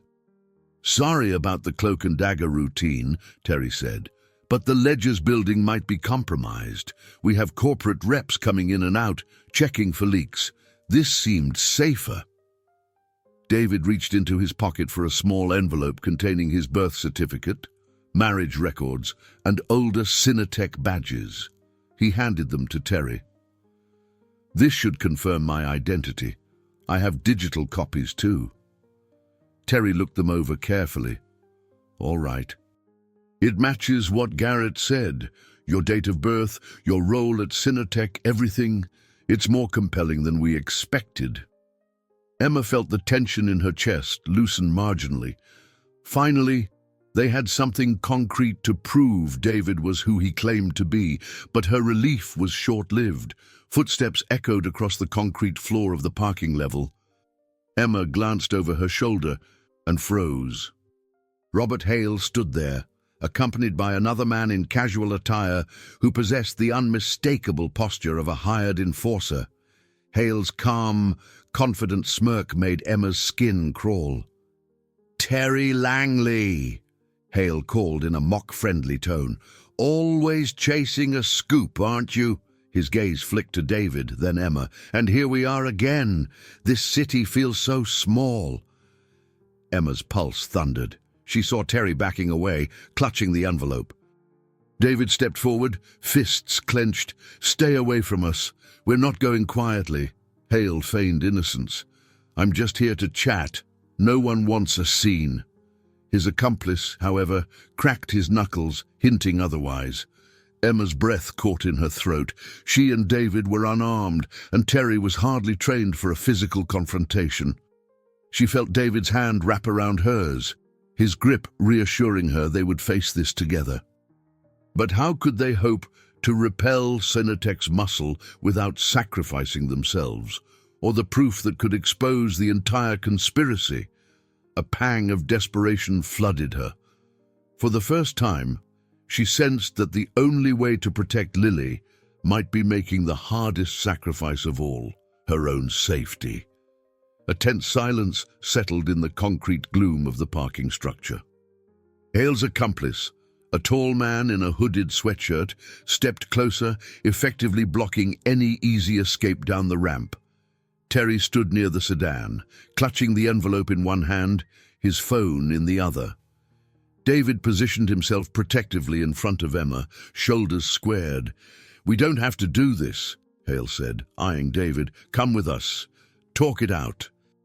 We can resolve the misunderstandings. No reason to drag your wife and a reporter into it." Emma felt a spark of anger flash through her. Misunderstandings. You threatened us. You had people show up at my mother's house, terrifying my daughter. How is that a misunderstanding? Hale's composed expression wavered slightly. We needed to confirm whether you were involved. That's all. But it's simple. David returns the data, signs a non-disclosure, and you can all go back to your lives. Terry scoffed. You don't get to erase the truth just because you have money and muscle. The man in the hoodie seized Terry's wrist, twisting it until Terry let out a pained yelp and dropped his phone.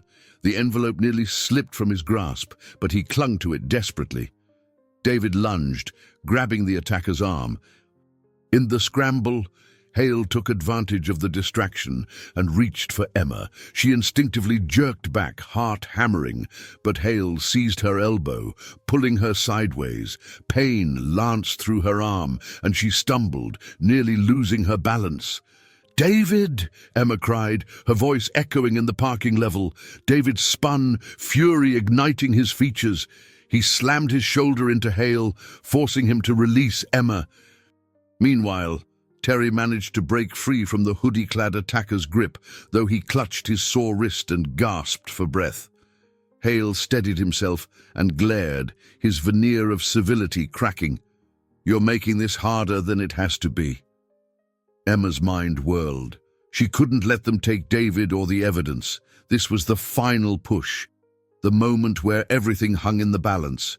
She saw David tense, ready to fight if needed. But they were outmatched. Two unarmed people and a journalist with a twisted wrist. Headlights flared from a lower level.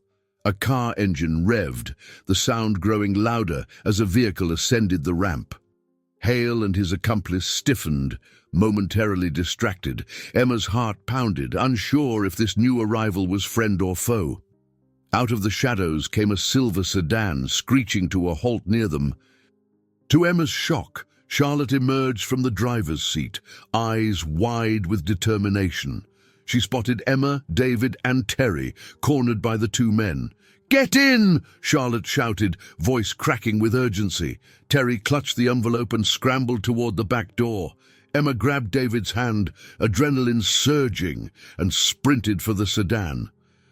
Hale cursed under his breath, lunging forward in an attempt to stop them. Emma ducked beneath his outstretched arm, nearly tripping but regaining balance just in time. David shoved the hoodie-clad man aside, allowing Emma to dive into the back seat. He followed, pulling the door shut, while Terry tumbled in on top of them. Charlotte floored the accelerator, tires squealing as she swerved around the men. Hale pounded on the trunk as the sedan sped away, but in moments they left him behind in a cloud of exhaust. Emma's heart raced like a runaway train, the shock of the confrontation still coursing through her. In the back seat, David held her close, breathing heavily. Terry cradled his bruised wrist, wincing but clutching the envelope. Charlotte cast frantic glances in the rear-view mirror. "I knew something was off when I couldn't reach you," Charlotte explained breathlessly. "I tracked your phone's location through a friend in IT. Looks like I arrived just in time." Emma let out a shaky laugh, half disbelieving the scene. "You saved our necks. I owe you big." Charlotte grimaced. "Let's just make sure you stay alive. Where do we go now?" David exchanged a look with Terry. "We have to get this evidence fully into the right hands. Terry, can you still contact that news network?" Terry nodded, though his face was pale. "Yeah, but we need someplace safe. I've got an appointment with a producer who promised to meet on background. She might do a story if we can verify everything. Problem is, Hale and his goon might guess where we're heading." Charlotte turned onto a busy downtown street, weaving through traffic. "I know a quiet neighborhood where my cousin lives. She's out of town. We can hole up there for a bit and figure out the next step."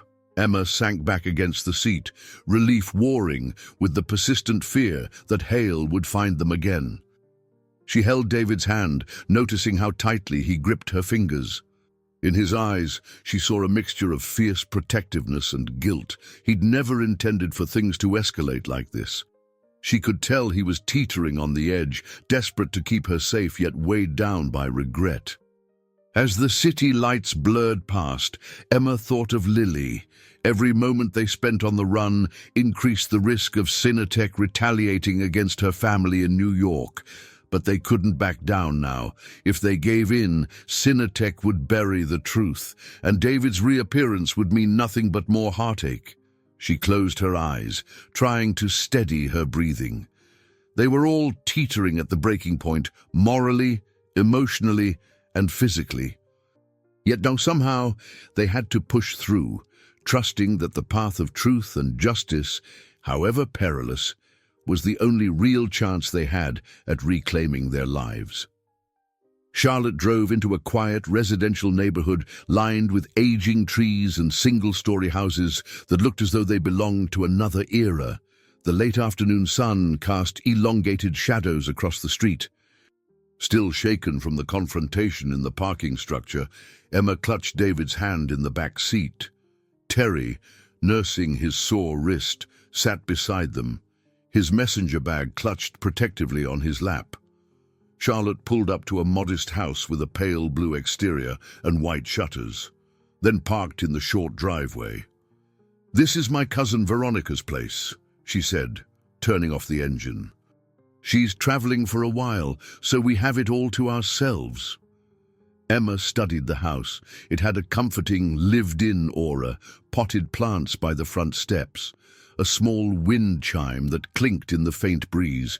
She hoped it would offer at least a few hours of peace. Cinetech's threats felt ever present, like a dark cloud ready to unleash a storm at any moment. They exited the car quickly.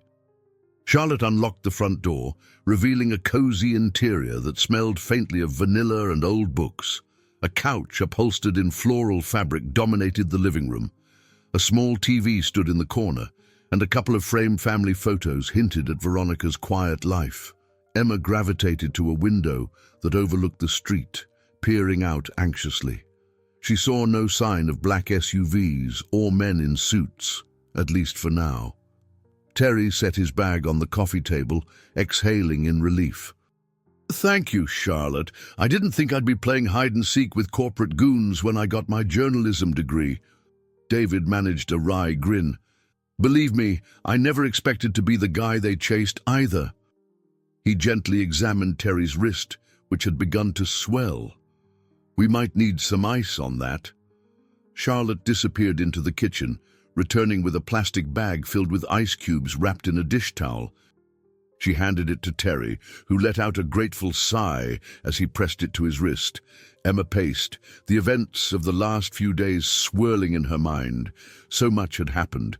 David's reappearance, repeated confrontations, near escapes, and the unstoppable sense that they were on borrowed time. In the midst of her anxious pacing, Emma's phone vibrated. She snatched it from her pocket, pulse quickening. The caller ID displayed her mother's number. Emma answered, hearing Margaret's voice tremble on the other end. "Emma, another man came by asking questions about you and David. I refused to tell him anything, but he left a card, said he wanted to help resolve misunderstandings. I'm worried." A chill prickled at Emma's neck. She remembered Hale's smooth promises. "It's a lie, Mom. If anyone else shows up, call the police. Don't engage them. And maybe consider going to a hotel or even staying with Aunt Helen upstate, just to be safe." Margaret's voice wavered. "I'll do that. Lily's with me. We'll pack some things and drive out tonight. I just need you to be safe too." When Emma hung up, she relayed the conversation to the others. David's face darkened. "They're ramping up the pressure, trying to intimidate us from multiple angles." Terry tested his wrist, grimacing. "We have to get this story out faster. My contacts at the Ledger and 2 other outlets are stalling, but if we can show them fresh evidence, maybe a direct video statement from you, David, they might be willing to publish. Once it's public, Cinetech's scare tactics won't be so covert." Emma remembered Robert Hale's chilling smile and the brute force of his accomplice in the parking garage. Going public is dangerous, but so is staying silent. We can't keep running forever. Lily and Mom can't spend their lives hiding. David raked a hand through his hair. All right, let's do it. But we need to be careful about the location. Last time, Hale crashed our meeting. Terry took a deep breath. I can set up a live stream from here. My editor can watch in real time, ask questions, and see your documentation. It won't be as polished as an in-person interview, but it might just be enough to force their hand. Emma exchanged a glance with Charlotte, who gave a nod of encouragement.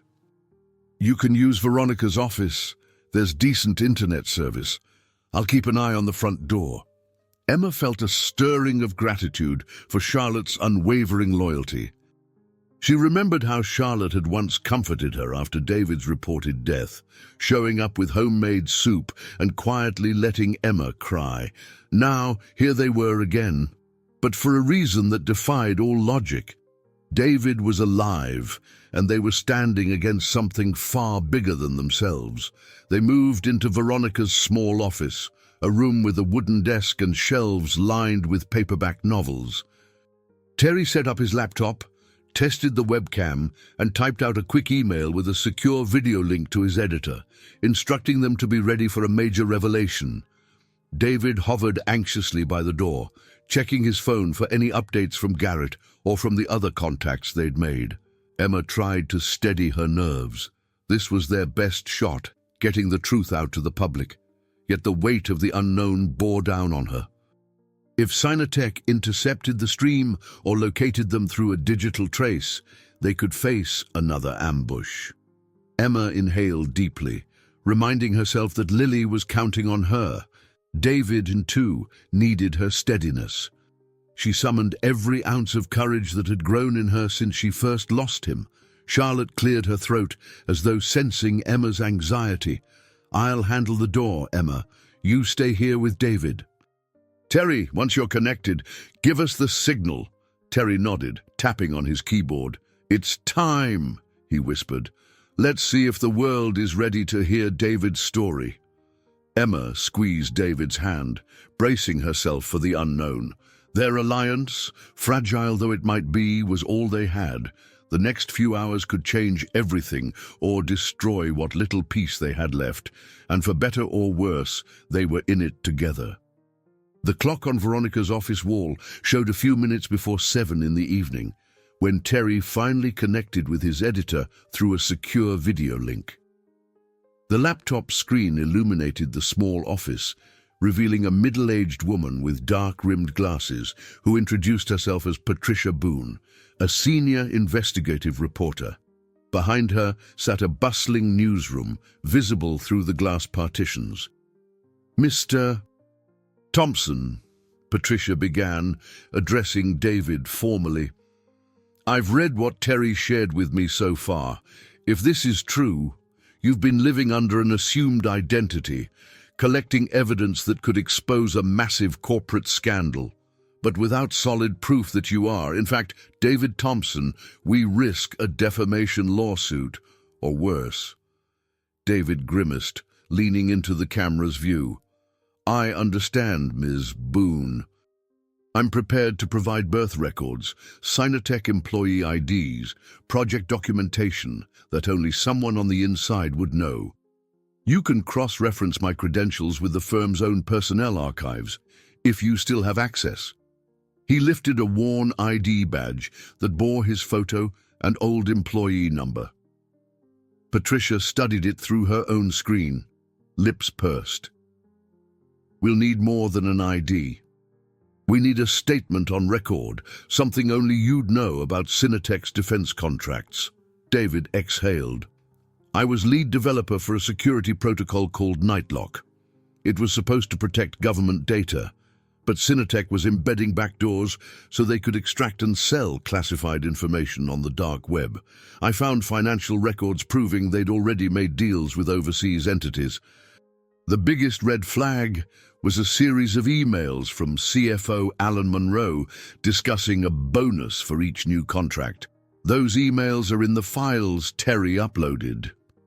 Emma hovered near David's shoulder. She could see Patricia typing rapidly on her end. Her posture indicated both excitement and caution, like she was on the verge of a major scoop but wary of stepping on a landmine. Terry stood beside them, wincing whenever he moved his injured wrist, but determined to ensure the connection stayed stable. When Patricia glanced up again, her gaze fell on Emma. "And you are Emma Thompson, David's wife." Emma swallowed. "Yes, I believed he was dead for 3 years. He disappeared after a helicopter crash that Cinetech claimed was an accident. I've recently learned it was staged to protect him and us." Patricia's eyebrows rose. "Can you verify that's indeed your husband? Have you seen or heard anything in the last 3 years to suggest he was alive?" A flicker of pain crossed Emma's face. "No, none of us knew. I held a memorial service.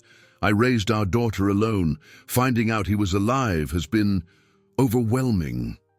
David placed a hand on Emma's arm. "I couldn't risk contacting her, not if Cinetech believed they could use her as leverage. But now, everything's changed. They know I'm alive, and they're not afraid to come after us." Patricia nodded. "Mr. Thompson, can you send me an on-camera statement confirming your real identity, plus any additional documentation right now?" Terry promptly set up another angle with his phone camera. David cleared his throat, forging a look of resolve. "Ishtai David Thompson, previously senior engineer at Cinetech, confirm that I have extensive evidence of corporate malfeasance, data breaches, and illegal contract negotiations. I have lived under an assumed name to protect my family. I am ready to testify to authorities and provide all relevant information." Emma suppressed a tremor at the gravity of David's declaration. Once that recording made its way to the public, there would be no going back. Patricia pressed for details, and David complied, listing key project codes, naming executives, offering up anything that might solidify his claim. Emma felt as if she were watching him stand in front of a jury, heart on display, confessing to a massive deception, yet behind each word was the unspoken hope that they could finally be free. Meanwhile, Charlotte remained posted near a window in the living room, scanning the street outside. The hush throughout the house felt thick with tension. Emma could hear every keystroke as Terry typed, sending files to Patricia, CCing other editors. When at last Patricia indicated she had enough to begin a preliminary report, the relief in the room was palpable. "I need time to verify and get legal counsel on board," she said, voice subdued but urgent. "If this checks out, we publish tomorrow morning." David gave a stiff nod. "Thank you." Patricia leaned closer to the camera. "Look, I can't guarantee your safety. Cinetech has powerful allies, and I'm certain they're already aware we're speaking right now. But if we go public fast, at least they'll know the spotlight is on them." The call ended, and Emma felt the magnitude of what they'd just done hit her like a wave. They had placed their faith in the media, hoping the truth would shield them from Cinetech's retaliation. But a quiet voice in the back of her mind reminded her that powerful people rarely surrendered without a fight. She glanced at David, his features etched with fatigue. They were at a crossroads, having made a monumental leap toward exposing Cinetech, yet still standing in harm's way. A wave of exhaustion swept through Emma, the emotional weight of the ordeal taking its toll. She excused herself to a side room, sinking into a small armchair. The house was quiet, and for a moment she allowed herself to close her eyes, letting the hush of the evening envelop her. The confrontation was far from over, but she clung to a sliver of hope that this step, finally putting David's story on record, would bring them closer to freedom than they'd been in years. In the dimly lit bedroom that Charlotte had designated for them, Emma sat on the edge of an old wooden bed, gazing at the way shadows danced on the wall. She could hear muffled conversation from the living room, Terry's voice, sometimes Charlotte's, and occasionally David's deeper tone. They were likely discussing next moves, logistics, or exit strategies. Yet Emma was too mentally drained to join them. She needed a moment to process it all. The fact that David was alive, that Cinetech was hunting them, that she had just listened to her husband make a public declaration that could ignite a corporate firestorm. She thought of Lily, who was safe with Margaret, at least for now. If Cinetech intended to threaten Emma's family, nothing would be truly safe until this saga ended. When the door opened quietly, she looked up to see David. He slipped in, shutting the door behind him. The faint glow from a single lamp revealed the worry etched into his brow. He sat beside her, reaching out tentatively, as if unsure whether she'd accept his touch. "Emma," he began, voice hushed. "How are you holding up?" She clenched her hands on her lap, thinking about how to even answer that question. I'm alive. We're breathing. That's something." Her voice wavered. "Part of me can't believe all of this is real." David let out a weary sigh. "Me neither. Sometimes I wish I could turn back time, handle everything differently, but we can't undo the past." She nodded, tears threatening to surface again. "I spent 3 years grieving you. Waking up every morning thinking, he's never coming back, and now, here you are." His hand moved over hers, fingers gently lacing. "I know I can't just expect you to forgive me. I just want you to know that if we get through this, I'm ready to do whatever it takes to make amends, with you, with Lily." Emma released a shaky breath. "I don't know if I'll ever understand your choice to vanish without a word. But seeing how far Cinetech is willing to go, maybe I get it more than I want to, still doesn't erase the hurt." David's eyes glistened in the low light. "I know, and I'm sorry." For a few moments, they sat there in silence, the tension of unspoken words filling the space between them. Outside, a dog barked faintly in the distance. A car drove by, headlights casting fleeting beams across the walls. Finally, Emma mustered the courage to speak. "Whatever happens, let's protect Lily. If we have to vanish too, we do it. I can't watch her grow up in constant fear of men like Robert Hale showing up at our doorstep." David gave a resolute nod. "Agreed. I'm ready to face whatever comes next if it means giving Lily a real childhood, free from these nightmares." A soft knock on the bedroom door startled them both. Charlotte's muffled voice came through. "Hey, we just heard from Garrett. He's heading over here, said he's got news. Might be important." Emma stood, wiping the corner of her eye. "All right," she replied. "We're coming." She cast David one last glance. "We'll figure it out." They found Terry and Charlotte in the living room, the overhead light bright and somewhat harsh after the solitude of the bedroom. Terry still cradled his wrist, while Charlotte offered him a cup of tea. "He says he'll be here in 10, Charlotte explained. "Sounded urgent, but wouldn't say more on the phone." David paced across the worn carpet, the sleeves of his shirt rolled up. "If it's about the data, maybe something changed with the news outlets." Emma tried to calm the trembling in her hands by folding them tightly against her chest. In the hush of anticipation, she found herself recalling small details from their normal life before. Weekend breakfasts with Lily scribbling drawings at the table, David half listening while reading emails for work, and Emma feeling quietly grateful for the simple things. It felt like a lifetime ago. Soon there was a brisk knock at the front door.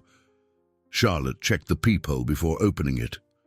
Garrett slipped inside, looking a bit disheveled, hair ruffled, shirt creased. He clutched his phone as though it were a lifeline. "Garrett," Emma said, stepping forward. "What's going on?" His expression was a mixture of excitement and dread. "Patricia Boone. She's going to run a piece online tonight covering some of David's allegations. But Cinetech's lawyers are already threatening a lawsuit." She wants to interview David in a broadcast segment first thing in the morning for maximum impact. They think if they go live on TV, it'll be harder for Cinetech to bury it. David exchanged a glance with Emma, tension crackling. Live TV? That's huge. Terry nodded. It's risky, but it puts a spotlight on you. And where there's a spotlight, it's harder for Cinetech to pull anything too extreme. Patricia believes this is our best chance to blow this wide open. Emma swallowed.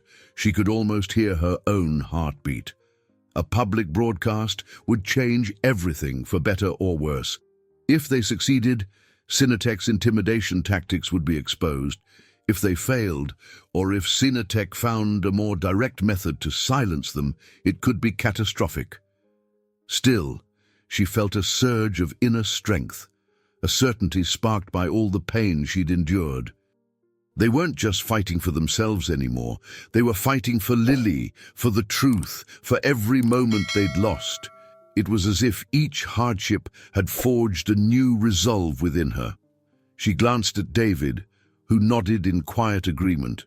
This was their path forward, the culmination of every sacrifice thus far, and they would face it side by side.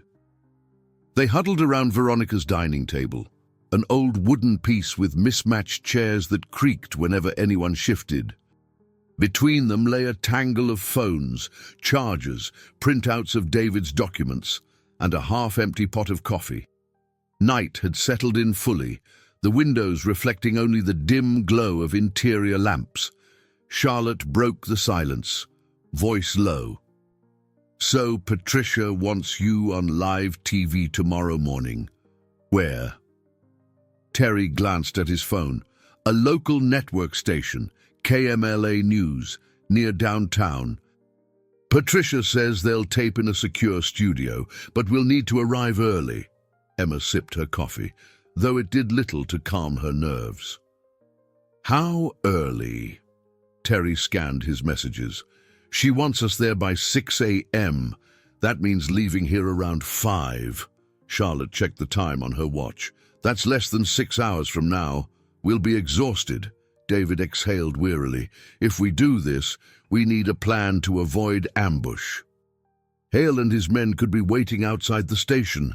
Emma nodded, remembering the tense chase in the parking structure. We should take separate vehicles or something. Keep it unpredictable. Charlotte, can you drive one car? Terry, maybe you ride with her. David and I can take the other. Charlotte tapped her chin. Veronica's got a second car in the garage, an old sedan, not pretty, but it'll run. She left keys on the kitchen hook. We can switch license plates, maybe, or do something to throw off tailing. Terry shrugged. We can try. It's better than nothing.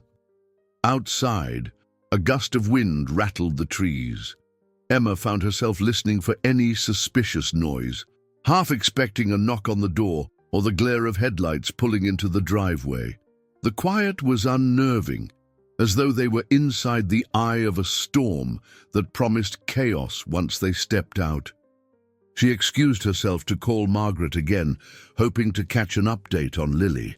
Her mother answered, sounding more tired than before.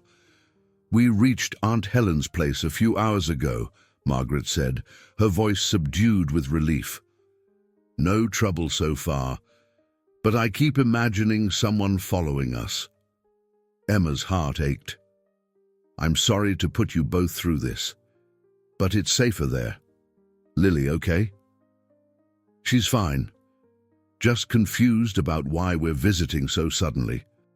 She made me promise you'll call her tomorrow. Emma blinked back tears. I'll do my best. I love you both.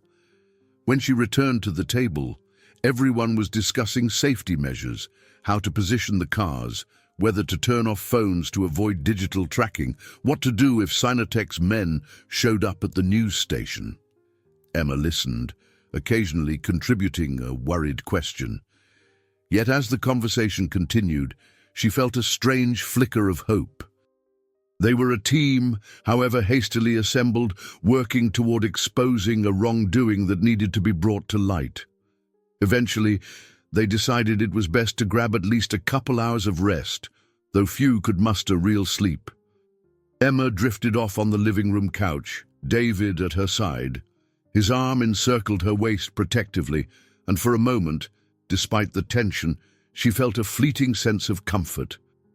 She dreamed of Lily, pictured her daughter running across a grassy field, laughing in the sunshine, free from any fear of hidden enemies. They woke before dawn, the house still draped in darkness. A quick pot of coffee was brewed. They packed up the equipment and files, stuffing them into backpacks and tote bags. Charlotte took the old sedan, with Terry in the passenger seat. Emma and David piled into the rental car they'd used the night before. The plan was to drive separately to KMLA News, arriving close together, but not obviously in a convoy. Emma steered onto the main road, the city lights hazy in the pre-dawn gloom. David looked tense, eyes flicking between the side mirrors and the windshield. "I don't see anyone on our tail yet," he muttered, voice tight. She nodded, hands gripping the wheel. "Let's hope it stays that way." The streetlights gave way to the bright signs of downtown Los Angeles as they approached the station's address. Emma's stomach flipped when she spotted a large sign reading KMLA outside a squat building with satellite dishes on the roof. She parked in a side lot, scanning for Charlotte's sedan. It was nowhere in sight. Perhaps they'd arrived first. David turned off his phone and slipped it into a pocket. "We need to move fast." Patricia said she'd have security at the back entrance. They left the car and hurried across the parking lot, the cool morning air stinging Emma's cheeks. It struck her how surreal it felt, stepping toward the moment that might decide their fate. She recalled the heartbreak of the past 3 years, the shock of seeing David alive, the chase through airports and back alleys. This was the culmination of all that fear and confusion. At the studio's back door, a tall guard in a security uniform stepped aside to let them in. Emma recognized Patricia in the hallway, wearing a pressed blazer and holding a clipboard. She ushered them into a small break room, offering nervous smiles. "We've got about 15 minutes until we go live on our morning show. Just enough time to mic you up and do a quick sound check." Emma's pulse throbbed in her ears. She couldn't help but glance at the doorway, half expecting Robert Hale or someone from Cinetech to barge in. David placed a hand on the small of her back. "No turning back now," he murmured. She exhaled, mustering every ounce of courage that had carried her this far. The endgame was approaching, an all-or-nothing gamble that might grant them a chance at peace, or plunge them into even greater danger. 15 minutes vanished in what felt like seconds. Emma found herself led down a corridor past an active newsroom, bustling with staff preparing the morning broadcast. Patricia whisked them into a modest TV studio, lights mounted overhead, a few cameras set on tripods, and a green screen backdrop currently displaying a sunrise-themed graphic. She directed David to an empty chair opposite the news anchor's desk. Charlotte and Terry were nowhere to be seen yet, which worried Emma. She texted Charlotte quickly, "We're inside." "Where are you?" But there was no immediate response. She bit her lip, anxiety climbing. The producer, a slight man with headphones around his neck, appeared to confirm David's microphone was positioned properly. Patricia introduced the morning anchor, a woman named Bailey Monroe, who flashed a practiced on-camera smile. But Emma detected an undercurrent of tension in Bailey's demeanor. She'd been briefed on the risk this segment carried. Standing off to the side, Emma felt more like a bystander than a participant. Her role was less formal, but Patricia insisted Emma be present for any personal testimony if necessary. David sat under the studio lights, blinking as the anchor tested the audio feed. Time seemed to warp, each second elongated by the pulse of adrenaline. Suddenly, movement in the corner of her vision made her spin around. Charlotte and Terry entered through a side door, relief plain on their faces. Charlotte mouthed, "Traffic," then took a spot behind the camera, offering Emma a quick thumbs up. Terry, still cradling his wrist, gave a nod to David. They'd made it in time. A stagehand counted down. The anchor turned to the camera, voice crisp. "Good morning, Los Angeles. This is Bailey Monroe. Today, we have an exclusive story that could shake the foundations of one of the country's largest tech corporations. With me is David Thompson, a former Cinetech employee previously presumed dead in a helicopter accident 3 years ago. He's here to share a shocking account of corporate corruption and cover-ups." As the camera panned to David, Emma's breath caught. He looked tense but resolute, hair slightly ruffled under the lights. She recalled their simpler days, how he used to joke while making breakfast, or how they would share whispered dreams about the future. It felt like a lifetime ago. Now, he was about to put both of their lives on the line for truth. David leaned forward, speaking into the microphone. "Thank you for having me.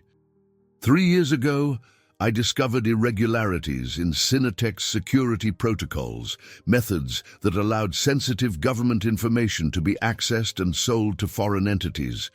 I attempted to blow the whistle internally, but was met with threats toward my family." Bailey prompted him with carefully prepared questions.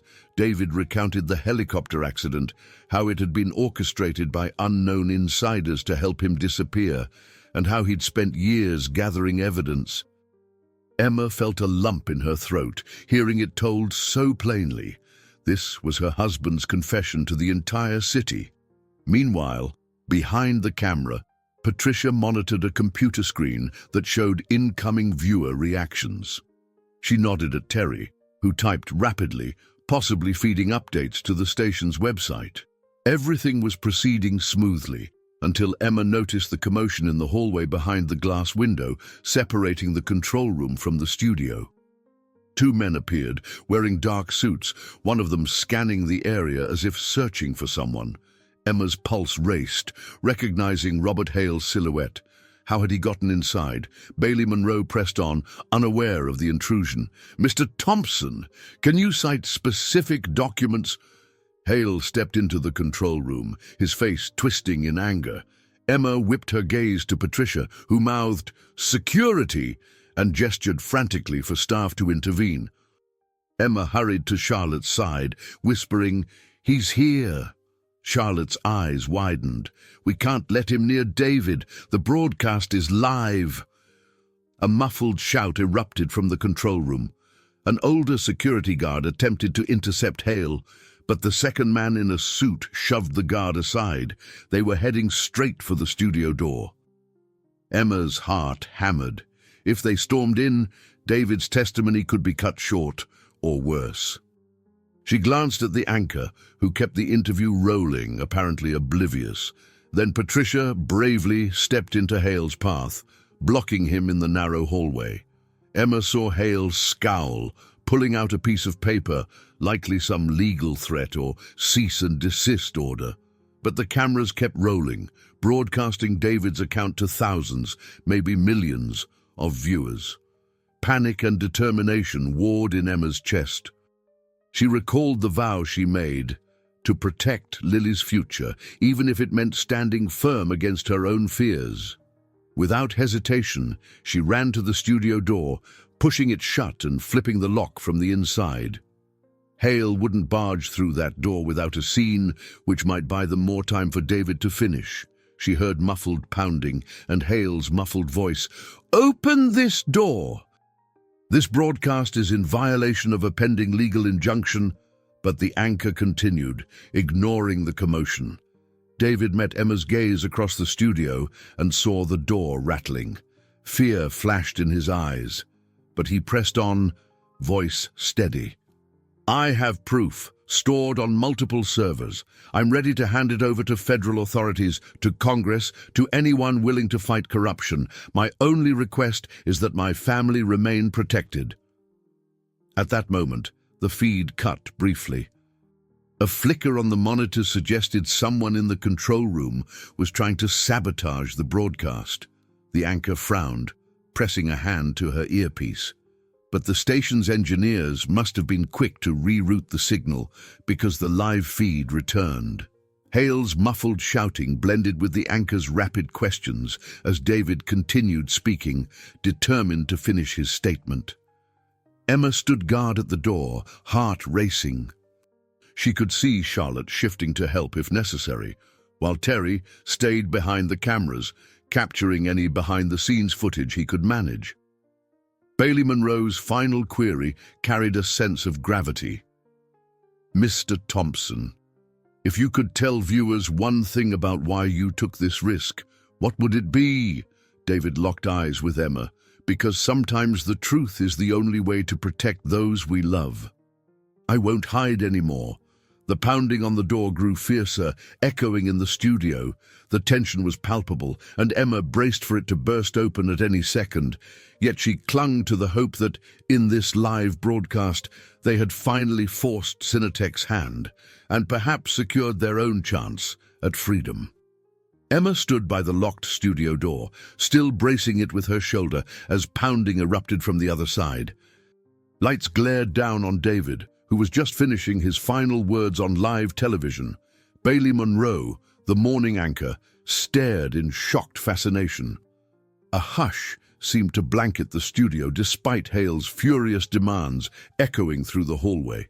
The feed cut back to station commercials. Producers and crew members flooded the set, frantic and uncertain. One of them, a tall woman in a headset, rushed over to Emma.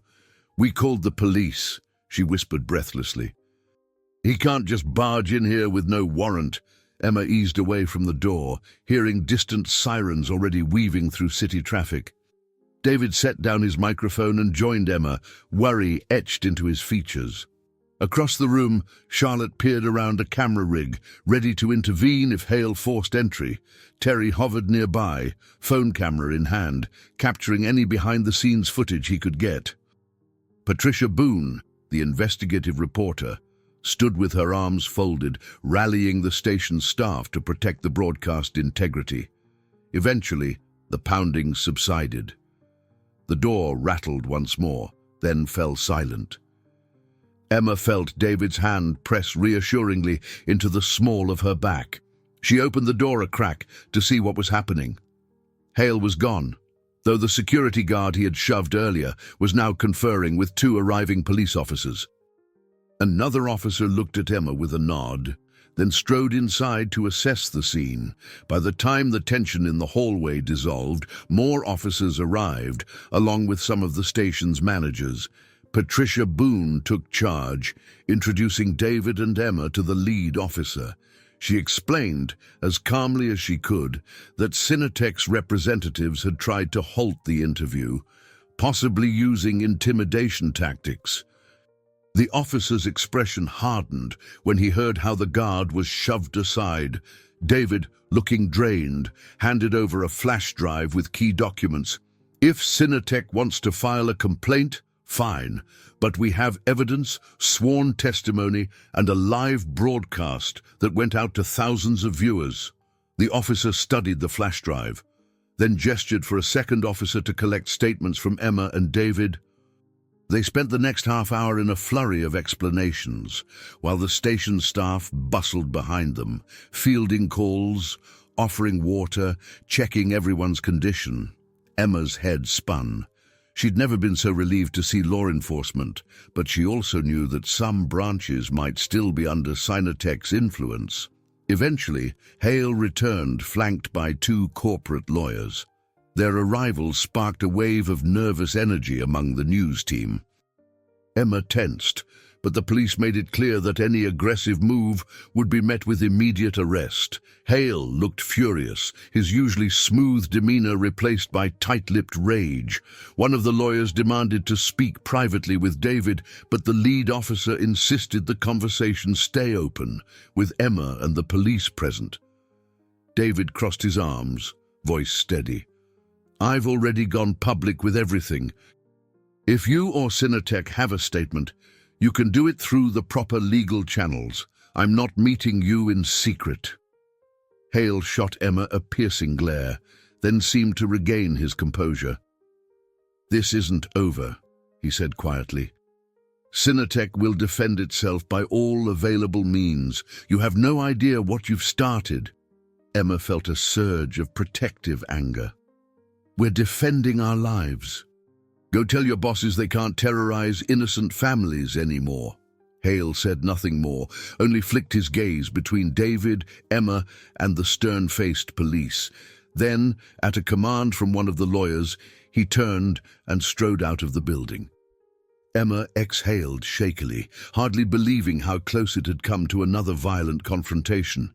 A station manager approached, offering them a small conference room where they could compose themselves. Emma and David followed, along with Charlotte, Terry, and Patricia. The manager brought in coffee and closed the door behind them. For a moment, no one spoke. They were all catching their breath, grappling with the enormity of what had just transpired. Patricia was the first to break the silence. We're editing down the interview for rebroadcast. It's going viral online already. Viewers took clips and posted them all over social media. This story is out there, David, Emma. Cinetech can't stuff it back in a box. Terry nodded, flexing his still sore wrist. I've got my own recordings, plus your statements. We'll keep building on the coverage. Others will want exclusive interviews. You might have to be prepared for a media frenzy. Charlotte slipped an arm around Emma's shoulders in a show of support. Emma felt a rush of exhaustion roll over her, followed by an odd, fragile sense of relief. So much had happened so quickly. She hadn't yet processed the gravity of standing on live television, effectively proclaiming to the world that David was alive and Cinetech was under suspicion. Looking at David, she saw a man utterly spent, but also free of something. Perhaps the crushing secrecy that had weighed on him for years. He gave Emma a small, tentative smile, as if silently acknowledging they'd crossed a pivotal threshold. Their story was out. There was no going back. Despite the uncertainty ahead, Emma felt a stirring of hope that maybe, just maybe, they could finally reclaim the parts of their life that had been stolen. The next day, Emma and David flew back to New York under a protective watch arranged by the station's legal department and the local police. It wasn't exactly a full federal witness protection program, but the heightened media scrutiny meant Cinetech would be foolish to attempt anything brazen in public. Patricia Boone's story had exploded online, and new outlets across the country were picking it up. David's face was everywhere, igniting shock and intrigue. The dead engineer turned whistleblower. Emma sat in the airplane seat, gazing at the clouds outside.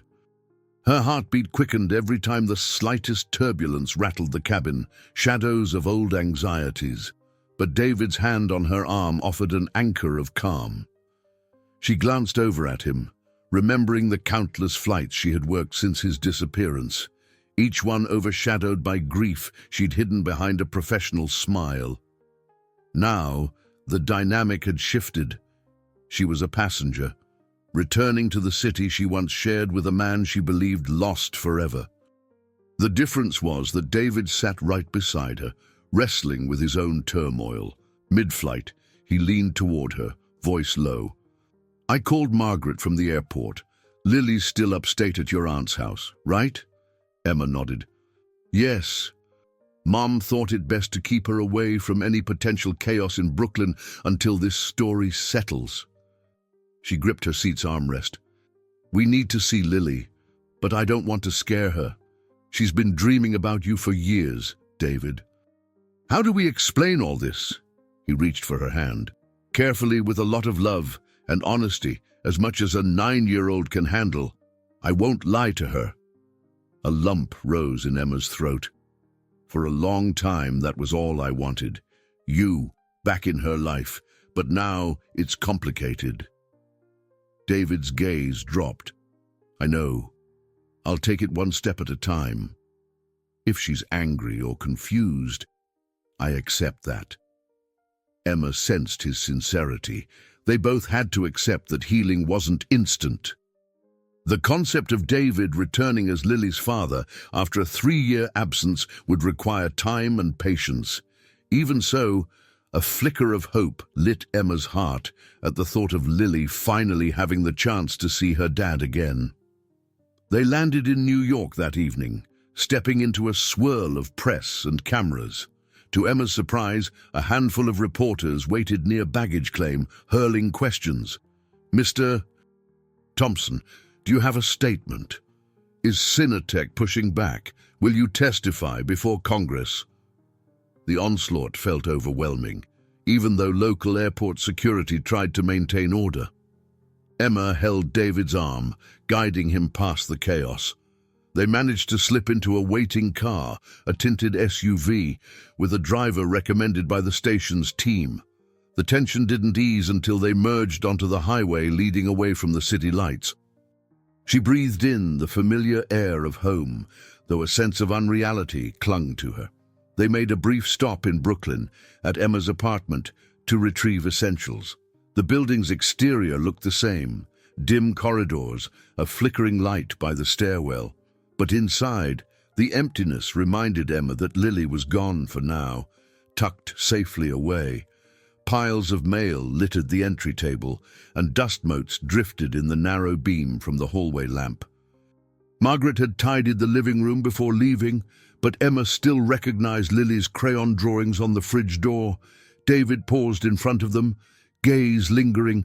One depicted a happy family, a mother, a father, and a child, though the father was sketched like a ghost outlined in grey. He rubbed the corner of the paper gently. "I should have been here for her." Emma said nothing. Emotions crowded her throat. She simply touched David's shoulder in acknowledgement. They gathered clothes, toiletries, and some of Lily's belongings before heading back to the SUV. David insisted on traveling upstate that very night. He didn't want Lily to spend another day wondering where her mother was. Emma, despite her exhaustion, agreed. Her chest fluttered with anxiety at the prospect of that reunion, yet the pull of seeing her daughter again was stronger than her fear. As they drove north, the city lights fell behind, replaced by the dark stretch of highway and scattered roadside establishments. Emma allowed her mind to drift to Margaret's phone calls, to Lily's excited yet puzzled voice, to the possibility that, by tomorrow, Lily would meet her father in the flesh for the first time in 3 long years. She watched David stare out the window, lost in thought, and realized they were both on the threshold of a new, precarious chapter.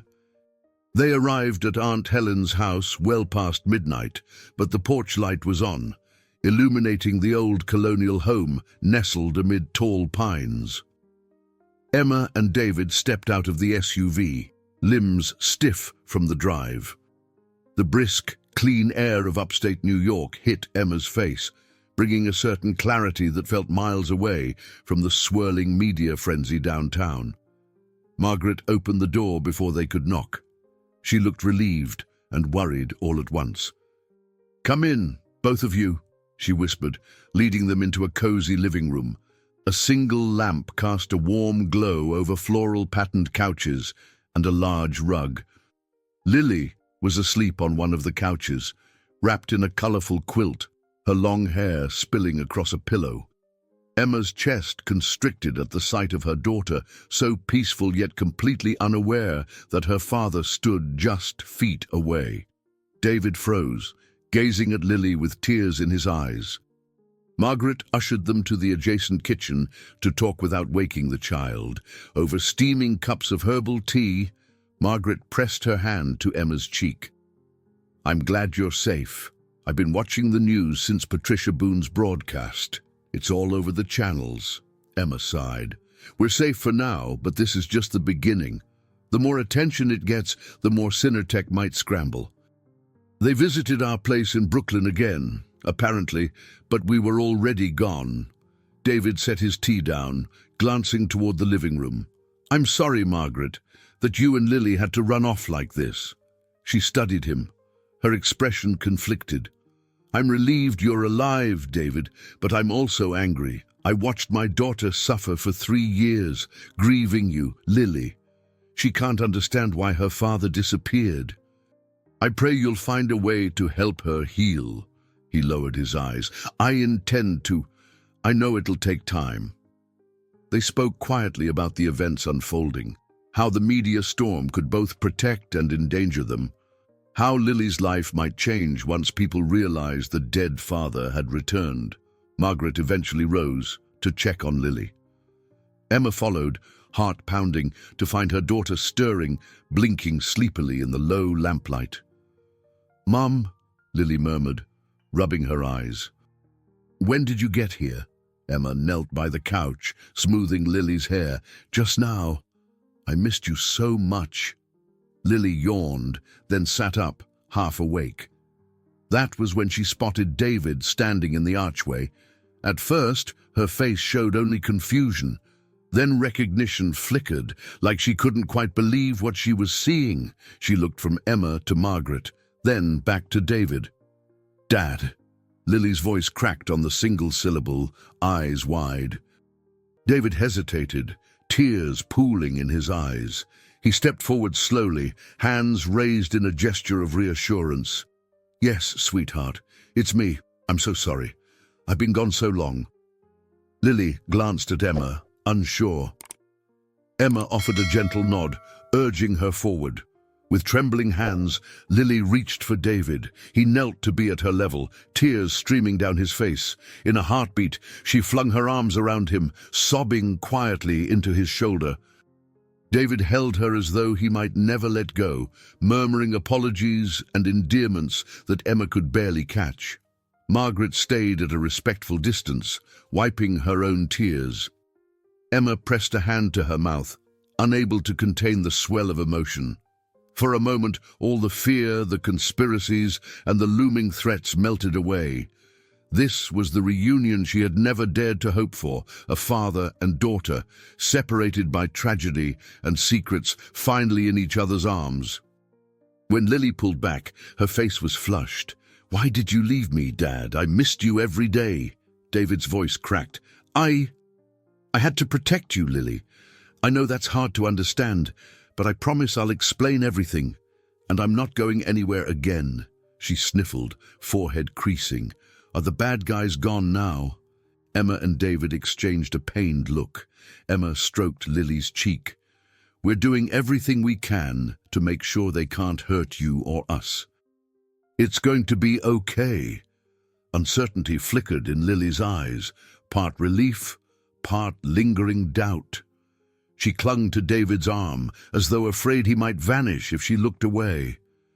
Emma realized that trust, once shattered, wouldn't mend overnight.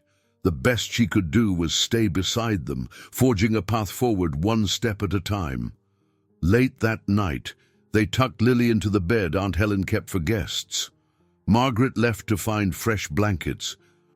Emma and David lingered in the doorway, watching Lily drift back to sleep. Emma could see the faint curve of a smile on her daughter's face, even amid the dried tears. For the first time since David's death, Lily's father was right there, refusing to fade into a memory. Emma slipped her hand into David's. She felt him squeeze it gently. Their burdens were still heavy, their future uncertain, but they carried a renewed sense of purpose. Beneath the roof of Aunt Helen's old house, miles away from the city's glare, they found a pocket of solace to bear the weight of their painful past and begin the slow, painstaking process of healing together. Early morning sunlight filtered through the lace curtains at Aunt Helen's place, revealing dust motes dancing in the air. Emma sat at the kitchen table, sipping from a chipped mug of tea. Across from her, David scrolled through updates on his phone, articles from major outlets detailing the Sinotech scandal, interviews with other whistleblowers emboldened by David's testimony, and statements from government officials calling for an investigation. Every so often, he looked up, meeting Emma's gaze with a mix of relief and worry. A gentle knock on the back door made them both tense. Margaret opened it to reveal Charlotte and Terry bundled against the crisp upstate morning. They had driven up from the city before dawn, wanting to check in. "Hope we're not barging in," Charlotte said, stepping into the kitchen with a shy smile. We come bearing bagels and coffee." Emma's face lit up. "You two must be exhausted, but I'm glad you're here." They gathered around the table, and Terry spread out a small stack of newspapers. Headlines blared. "Cinetech scandal deepens, and engineer presumed dead speaks out." Terry tapped one particular article. "Patricia Boone's piece is front-page material. She's been doing follow-ups with more sources, while the station's legal team fights back against Cinetech's attempted injunctions." David skimmed the lines, his expression shifting from apprehension to reluctant pride. "It's happening," he murmured. "The wheels are in motion." A noise from the hallway signaled Lily's arrival. She padded into the kitchen in pajamas, rubbing sleep from her eyes. Emma and David both greeted her softly. Charlotte offered an encouraging wave. She and Lily had met many times before, but Lily's gaze lingered on David, still grappling with the novelty of having him there in person. Lily crawled into David's lap, resting her head on his shoulder. It was a simple gesture that brought fresh tears to Emma's eyes. Even if confusion still lingered in Lily's mind, there was a natural warmth between them, an unbreakable bond that re-emerged despite years of separation. Margaret prepared scrambled eggs and toast, and they all tucked in. The conversation turned cautious but hopeful. Charlotte recounted how the police were following up on the assault at the TV station, and Terry described how colleagues were praising David's courage. Yet a sense of lingering danger remained. Cinetech's formal response included denials and threats of defamation lawsuits. Their top executives were claiming David's evidence was either fabricated or misunderstood. David, absently stroking Lily's hair, glanced at Emma. "There's talk of me testifying in front of a Senate subcommittee on corporate corruption. That could give this a legal backbone." Emma felt a jolt of nerves at the mention of a Senate hearing. "That's big. Would we have protection?"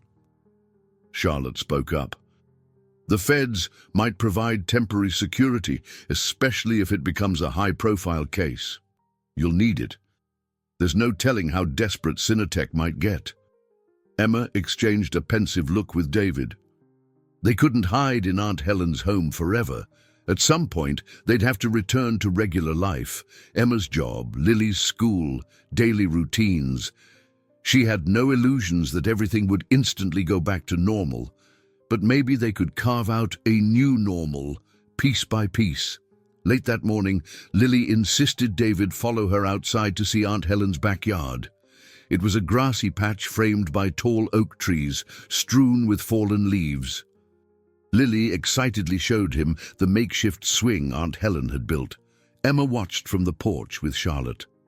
She noticed how gently David guided Lily, pushing her on the swing while she giggled with delight.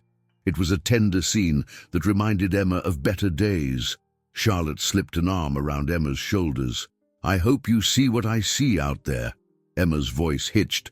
"What do you see?" Charlotte smiled softly.